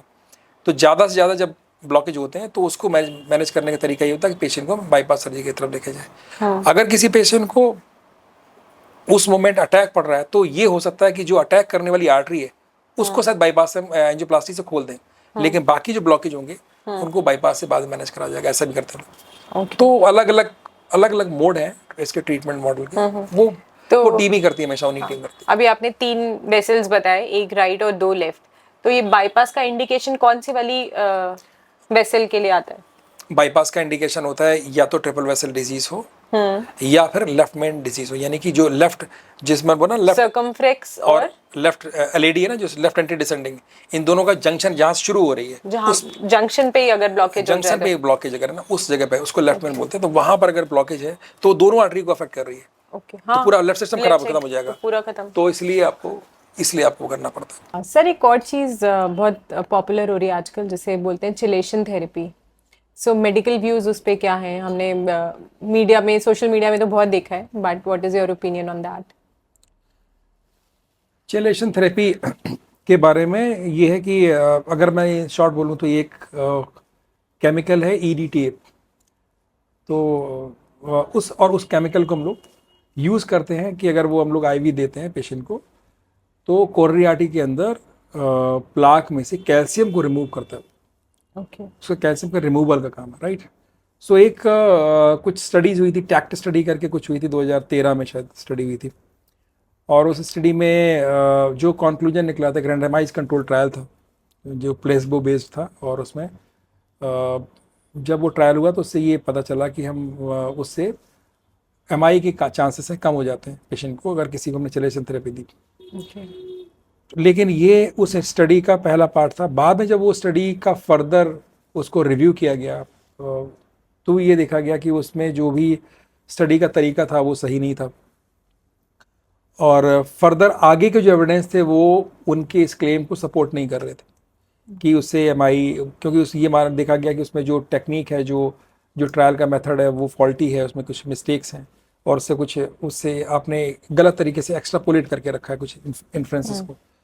तो ओवरऑल जो इन्फॉर्मेशन एज ऑफ नाउ है वो ये है कि कैल्शियम को कम करता है, लेकिन चूंकि एक जो प्लाक होता है, जो ब्लॉकेज है, उस ब्लॉकेज में calcium is not the only thing. इसका काम सिर्फ कैल्शियम के ऊपर है, calcium is not the only thing. उसके अलावा कोलेस्ट्रॉल, मेजर पार्ट तो कोलेस्ट्रॉल का है, ठीक है, जिसके ऊपर इसका कोई रोल नहीं है। तो चिलेशन थेरेपी एक्चुअली कितना काम कर रही है इसके बारे में एज ऑफ नाउ अभी बात करें, या टेक ट्रायल के पहले के भी कुछ ट्रायल थे, उसके बाद में भी कुछ हुए, तो एज ऑफ नाउ अगर हम जानकारी लें तो बोलें तो अभी इसका कोई बहुत क्लियर कट एविडेंस नहीं है जो ये सपोर्ट करता है कि हमें चिलेशन थेरेपी देने से एक्चुअली फ़ायदा होने वाला है, जो अभी की रिपोर्ट्स। आगे अगर कुछ हमें ऐसा मिलता है तो शायद हम लोग आगे अपनी राय बदल सकते हैं, पर एज ऑफ नाउ इसका बहुत बड़ा रोल तो नज़र नहीं आता। तो कैल्शियम जो है वो ऐसे आर्टरीज में जाके क्यों जम जाता है, बोन्स की जगह? नहीं, देखिए ऐसा कि ये एक इन्फ्लामेटरी प्रोसेस है। तो उसी अभी आपने थोड़ी देर पहले बोला था, जब हमने बात की थी कैल्शियम स्कोरिंग बात करी थी ना हमने, जब स्कोर की बात करी थी, तो वो क्या था, वो यही था कि जो प्लाक होता है, जो प्लाक का तो ब्लॉकेज, वो ब्लॉकेज होता है आर्टरी के अंदर बनता है। जब वो प्लाक बनता है तो उसके अंदर कोलेस्ट्रॉल के जमने के साथ साथ में उसमें कैल्शियम के मॉलिक्यूल भी उसके अंदर एम्बेड होना शुरू हो जाते हैं। ठीक है, तो अंदर का जो प्लाक होता है वो उसको स्ट्रेंथ मिलती है कैल्शियम से, बहुत सारे, वो और ज़्यादा मजबूत कड़ा होने लगता है और कई बार तो एकदम टाइट हो जाता है, राइट। तो उसमें कैल्शियम का डिपोजिशन तो बहुत कॉमन है, बहुत तो कॉमन। क्या हाई कोलेस्ट्रॉल के पेशेंट को कैल्शियम सप्लीमेंट्स नहीं लेना चाहिए? इसका उससे कोई लेने देना नहीं है, अगर आप पैसे लेते हैं इससे कोई खास फर्क नहीं पड़ता। हम्म। लेकिन ये जरूर है कि कैल्शियम का, इस कैल्शियम की डोज से इसके ऊपर फर्क नहीं पड़ेगा, ठीक है, अनटिल कि उसको ऐसी कोई कैल्शियम वाली कुछ हाई कैल्शियम की कुछ बीमारी होती है, वो तो नहीं है। अगर वो है तब तो आपको रोकना पड़ेगा, अगर वो सब कुछ नहीं है तो कैल्शियम की जो नॉर्मल यूजुअल डोज है वो आप ले सकते हो। लेकिन ये जरूर है कि कैल्शियम का डिपोजिशन आर्टरीज के अंदर होता है, ये बात सही है, ये फैक्ट है, और उसी को हम लोग स्कोर करते हैं, उसी चेक करते हैं। और ये भी अभी कुछ मिला है कि कुछ मामलों में कि कुछ कैल्शियम को डिजोल्व करता है, यानी कि जो प्लाक बना होगा उसके कुछ बर्डन को कुछ कम करता होगा, हो सकता है कुछ कम करता हो। लेकिन ये इसका एक्चुअली एक्सट्रापोलेशन की, इसका एक्चुअली जो कंक्लूजन ये हो कि ये एमआई को या फर्दर हार्ट अटैक को रोकेगा या बचाएगा, इसके बारे में अभी हमारे पास में क्लियर कट एविडेंसेस नहीं है। That is my. क्या हमारे पास और कोई ऐसी टेक्निक्स है जो हमने डिस्कस कर ली इनके अलावा, जो हमें स्क्रीन कर पाए कि पीपल आर एट रिस्क और नॉट, या this is all what is available currently? Almost हमने लगभग सारी इन्वेस्टिगेशन पे डिस्कस कर लिया है, मुझे नहीं लगता कि अभी इसके अलावा हमें कुछ और करने की जरूरत है। इन्वेस्टिगेशन अलग हो गया, हमारी मेजर बात है कि हमें, जब मैं कार्डिक की बात करूं तो हमें लाइफस्टाइल पे पहले फोकस करना चाहिए, क्योंकि हार्ट की प्रॉब्लम जो कोरोनरी हार्ट डिजीज़ है वो मेनली उसका मेन कंट्रीब्यूटर आपका लाइफस्टाइल है। तो आपकी लाइफस्टाइल अगर बेटर होगी तो ऑब्वियसली इसमें, और उसमें बहुत सारा आपका स्ट्रेस से लेके चीज़ें हैं वो कनेक्ट होती हैं, स्लीप वाला मैंने बताया उसमें वो कनेक्ट होती हैं। तो ये सारी चीज़ें बहुत ज़रूरी हैं, इनको आपको पहले पहले मैनेज करना पड़ेगा। और प्लांट बेस्ड जो डाइट है, are they more healthy for the heart? Yes, ये तो है एविडेंसेस, क्यों जितने भी नॉन प्लांट बेस्ड डाइट हैं उनमें चांसेस ज़्यादा होते हैं, क्योंकि उनमें उनमें बेड कोलेस्ट्रॉल की पॉसिबिलिटी ज़्यादा होती है, उससे इन्फ्लामेशन ज़्यादा बढ़ता है, ये पॉसिबिलिटी ये तो दिखता है। जितनी प्लांट बेस्ड डाइट होती हैं वो रिलेटिवली बेटर होती हैं as far as the heart problem, coronary heart disease concern. तो ये बात सही है कि plant based diet is better than the non plant based diet. Okay, हमने स्मोकिंग डिस्कस कर लिया, अल्कोहल डिस्कस कर लिया, स्लीप डिस्कस कर लिया, डाइट डिस्कस कर लिया, एक्सरसाइज डिस्कस कर लिया। जो मेंटल हेल्थ है उसका कितना बड़ा रोल है in causing heart attacks? And specially मुझे लगता है doctors are also very much prone to ये हार्ट प्रॉब्लम्स। मैंने देखा है बहुत सारे डॉक्टर्स को वो हार्ट की दवाइयां ले रहे कह हैं। सकते हैं कि ये बिल्कुल चिराग तले अंधेरा वाली कहानी है। हाँ। सभी को आम सारे लोग बताते रहते हैं कि हार्ट से बचने की ये सब तरह तरीके, लेकिन अगर हम कंपेयर करें कि मोर्टेलिटी रेट, हार्ट की प्रॉब्लम या हार्ट अटैक होने का खतरा एक नॉर्मल पॉपुलेशन के मुकाबले डॉक्टर्स में कहीं ज़्यादा है, बहुत ज़्यादा है। और उसकी वजह ये कि एक कोई प्लान्ड लाइफस्टाइल बसती नहीं है।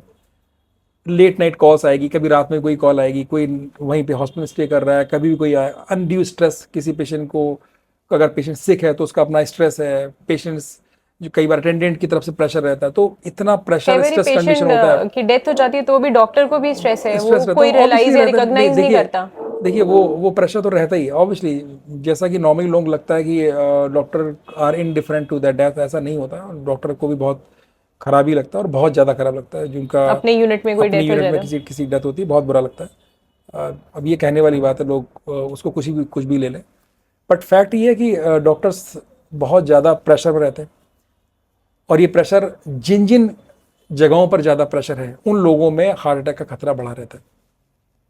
तो जब भी किसी को मेंटल स्ट्रेस होता है तो बॉडी के अंदर अलग फिर अब क्या होता क्या कि बहुत सारे हार्मोन्स एक्स्ट्रा अमाउंट में रिलीज होने लगते हैं, जैसे एड्रेनालिन बोलते हैं इसको, नॉर एड्रेनालिन बोलते हैं, डोपामिन निकलने लगता है, बहुत सारी चीज़ निकलने लगती हैं। उसकी वजह से आपकी ओवरऑल जो और इन्फ्लेमेशन प्रोसेस बढ़ जाता है, हार्ट रेट बढ़ जाएगा, बीपी शूट करना शुरू कर देगा। ये सारी चीज़ें जो है ना, ये फर्दर क्या कर रही है, ये सब कुछ वही कर रही है कि कोरोनरी आर्टरी डिजीज़ को प्रमोट कर रही हैं, उसको और पुश कर रही है वो और बढ़े। जब ये बढ़ेगा तो नेचुरली बात ये बढ़ भी रही है, और इसके बढ़ने से हार्ट अटैक का खतरा बढ़ता जाता है। तो स्ट्रेस अपने आप में बहुत बड़ा फैक्टर है। जो सर मेंटल हेल्थ को हम फिर कैसे एड्रेस करें? मेंटल हेल्थ के लिए मैडम कुछ तरीके तो यही है कि आपको, फॉरेन कंट्रीज में देखा है बहुत ज्यादा काउंसलिंग और ये सब चीजें होती है। इनफैक्ट वॉर से भी जो सैनिक या सोल्जर्स लौट के आते हैं, दे हैव सेपरेट पीटीएसडी की काउंसलिंग, और are they fit to join, यहाँ पे कोई काउंसलिंग नहीं है, कुछ नहीं है, अब भगवान भरोसे सब चल रहा है। थोड़ा सा अवेयरनेस काउंसलिंग अर्बन एरिया में, थोड़ा सा काउंसलिंग प्रोसेस थोड़ा सा अब बेटर हुआ है, पहले मुकाबले अब डू थोड़ा यू सा। Have it in your hospital, हाँ, डॉक्टर्स के लिए काउंसलिंग? मोस्ट ऑफ डॉक्टर्स के लिए काउंसलिंग, डॉक्टर अपने लिए सबसे ज्यादा केयरलेस होते हैं। मैं वही तो दिल्ली में बहुत ज्यादा केयरलेस लोग होते हैं, वो बाकी सबको कराएंगे, अपने लिए कोई वो कुछ नहीं कराएंगे। लेकिन यस, अब ज़्यादातर हॉस्पिटल के अंदर काउंसलिंग सर्विसेज पेशेंट मौजूद, काउंसलिंग तो I patient no is counselling there, हमेशा मौजूद होती है, तो वो काउंसलिंग होती है। स्ट्रेस के लिए अगर आप बगैर काउंसलिंग के लिए भी करना चाहें तो सबसे बड़ी कि अपनी लाइफस्टाइल को लोग रेगुलर रखें। मुझे हमेशा अच्छा लगता है कि, और मैं खुद भी अप्लाई करता हूँ कि कोई भी आप एक स्पोर्ट को ले लें, स्पोर्ट्स कोई भी स्पोर्ट्स को, आपकी पसंद का कोई भी आउटडोर गेम हो जिसको आप जाना चाहो, आप चाहो तो बैडमिंटन खेलें, टेनिस खेलें, रनिंग करें, जॉगिंग करें, वॉकिंग करें, जो आपको लगता है, फुटबॉल खेलें, हॉकी, जो भी करें, आपको उससे जो जो डी स्ट्रेस होते हैं ना, उसका कोई जवाब नहीं होता। और उसकी वजह सिर्फ यही नहीं कि आप ड्यूरिंग दैट स्पोर्ट आप डी स्ट्रेस हो रहे हो, बल्कि उसके साथ साथ ये होता है कि आप एक नेटवर्किंग के अंदर हो, आप एक सोशल पर्सन हो, आपके साथ में 4-6 लोग हों, जो लोग जिनके साथ में आप उस मोमेंट जबकि आप खेल रहे हो, तब आप सिर्फ एक प्लेयर हो, you not a doctor, you not a lawyer, you not a businessman, और या जो भी आपका जॉब है, तो आप उस मोमेंट सिर्फ एक पर्सन होते हो। उस मोमेंट आप हस्बैंड भी नहीं होते, वाइफ भी नहीं होते, ठीक है। और वो होना बहुत जरूरी, वो एक तरह की एक किस्म की मेडिटेशन ही होती है उस मोमेंट, क्योंकि आपको सिर्फ गेम दिख रहा होता है जो आपके दिमाग को बहुत अच्छे से रिलैक्स करता है। वो चीज़ जरूरी है। इसके अलावा जो आप नेटवर्किंग में रहते हो, आपको 4 लोग मिल गए, 4 लोगों से बात की, थोड़े ठहाके लगाए, थोड़ा से laughing And which is not your normal routine OPD जहाँ पे सब आके अपना दुख बता रहे हैं। जाके। नहीं, ये मैं डॉक्टर्स की बात ही नहीं कर रहा हूँ, मैं तो नॉर्मल लोग बात कर रहा हूँ कि जो डॉक्टर्स नहीं भी है, लेकिन वो आपकी नॉर्मल लाइफ जो अंडर प्रेशर रहती है, जब आप उस मोमेंट में सुबह जब आप आधे 1-1.5 घंटे आप रहते हो, आप तो जो आप डी स्ट्रेस होते हैं ना, उसका कोई जवाब नहीं। फिर आपको किसी काउंसलिंग जरूरत ही नहीं बचती ज़्यादातर। और फिर भी उसके बाद अलावा भी आपको ज़रूरत है तो आप काउंसलिंग का हेल्प ले सकते हो। तो सबसे जरूरी चीज़ है कि आप अपने को रेगुलर किसी स्पोर्ट्स के अंदर डालें, एक रेगुलर एक्सरसाइज की हैबिट डालें जिसमें कुछ लोगों से मुलाकात भी होनी चाहिए। उसके बाद अपनी लाइफ को डिसिप्लिन करें। थर्ड चीज़ है नींद बेटर कर लें, वेट कंट्रोल करके रखें, थोड़ा नेगेटिव थॉट से बचें, और बहुत ओवर एम्बिशियस ना हो। इतने से आपको काफ़ी काम चल जाएगा। संतोषी सदा सुखी वाली बात है, ये तो है। 5, including 2 children, die of heart attack within a month in UP's Aligarh. Child heart attack claims life of 14-year-old boy during school sports training. Agra News Times of India. 12-year-old dies of suspected cardiac arrest on sports day in Indore. Again, news covered by Times of India. A 14-year-old boy named Mohit Chaudhary tragically died of a heart attack while practicing running for a sports competition in Aligarh, Uttar Pradesh. Sir हमने देखा है कि आजकल corona के बाद अगर कोई epidemic की तरह से हमें कोई डिसीज दिखती है कि अखबार में हम रोज एक कोई हेडलाइन हम पढ़ रहे होते हैं कि डाइड ऑफ कार्डियक कोलैप्स, तो इंफ्रास्ट्रक्चर वाइज हम क्या और ऐड कर सकते हैं, क्या चेंज कर सकते हैं ताकि हम ये जो डेथ्स का रेट है इन्हें कम कर पाएं, हार्ट की वजह से होने वाली डेथ्स का रेट कम कर पाएं? देखिए, मेरी तरफ से तो मैं तो बोलूँगा कि पहले तो CPR ट्रेनिंग सभी स्कूल में एक मैंडेटरी ट्रेनिंग हो जानी चाहिए for the teachers and the students also, सभी के लिए। और मैं क्यों बोलूँ कि ये स्टूडेंट्स के लिए होनी चाहिए, सोसाइटीज़ के अंदर भी होनी चाहिए। हाँ। ये आपके जहाँ पर सोसाइटी नहीं है, जहाँ पर छोटे गाँव हैं, कस्बे हैं, वहाँ पर भी ट्रेनिंग होनी चाहिए। तो CPR training should be mandatory for each and everybody, right. तो वो हमें हर एक के लिए होना चाहिए। दूसरा है कि हम स्क्रीनिंग प्रोग्राम को थोड़ा सा कर सकते हैं। कुछ जो हाई रिस्क प्रोग्राम हो, हाई रिस्क स्क्रीनिंग जो केसेस हैं उनको मैं स्क्रीन करना आना चाहिए। इसके लिए ट्रेनिंग की जरूरत पड़े तो उनकी ट्रेनिंग करनी चाहिए। थोड़ा सा ज़्यादा अगर नेशनल लेवल की पॉलिसी बात नहीं, वो तो पॉलिसी मेकर बनाएंगे, पर हमारे पास में हॉस्पिटल्स वगैरह सेटअप में जो लोग छोटी जगह पे जो कुछ जगहों के आसपास के एरिया को ट्रेन कर सकते हैं तो ट्रेन कर सकते हैं। यही आप कर सकते हैं। तो इसका ओनरशिप बेसिकली स्कूल्स लें या हॉस्पिटल्स लें कि हमें CPR ट्रेनिंग, मतलब who should be the one approaching? School जाएं, हॉस्पिटल में डॉक्टर्स के पास कि हमें CPR की ट्रेनिंग करवानी है टीचर्स के लिए? हॉस्पिटल बात बहुत लोड है ma'am, hospital will not take that responsibility. ये रिस्पांसिबिलिटी तो स्कूल को लेनी पड़ेगी, सोसाइटीज को लेनी पड़ेगी, लोगों को लेनी। पहले तो लोगों को CPR तो डॉक्टर्स ही आके देंगे। आप वो कहानी है ना कि आप घोड़े को पानी के पास ले जा सकते पर पिला नहीं सकते। तो हर चीज को जो है, अगर हमारे यहाँ पे जो पब्लिक है, जो वो लोग खुद अवेयर हैं कि उनको ज़रूरत CPR की, तो वो कहीं ना कहीं से ले ही लेंगे उसको। इनफैक्ट जिम में पर भी जो हम देख रहे हैं कि कोलैप्स हो रहे हैं, तो हमें at least the gym हमें instructor- अवेयरनेस फैलानी है कि आपको सीपीआर ट्रेनिंग चाहिए, फिर लोग अपने आप कर लेंगे कि कहाँ से लानी वो समझ जाएंगे, वो तो खुद डिसाइड कर लेंगे। आप सिर्फ ये बताओ कि सीपीआर आपको जरूरत है, आपको ट्रेनिंग आपको आनी चाहिए, आपको आना चाहिए, ये ज्यादा इंपॉर्टेंट है। इसी के साथ हम सब आपसे विदा लेते हैं। अगली बार फिर आएंगे एक नया पॉडकास्ट लेके, नई जानकारी के साथ। धन्यवाद।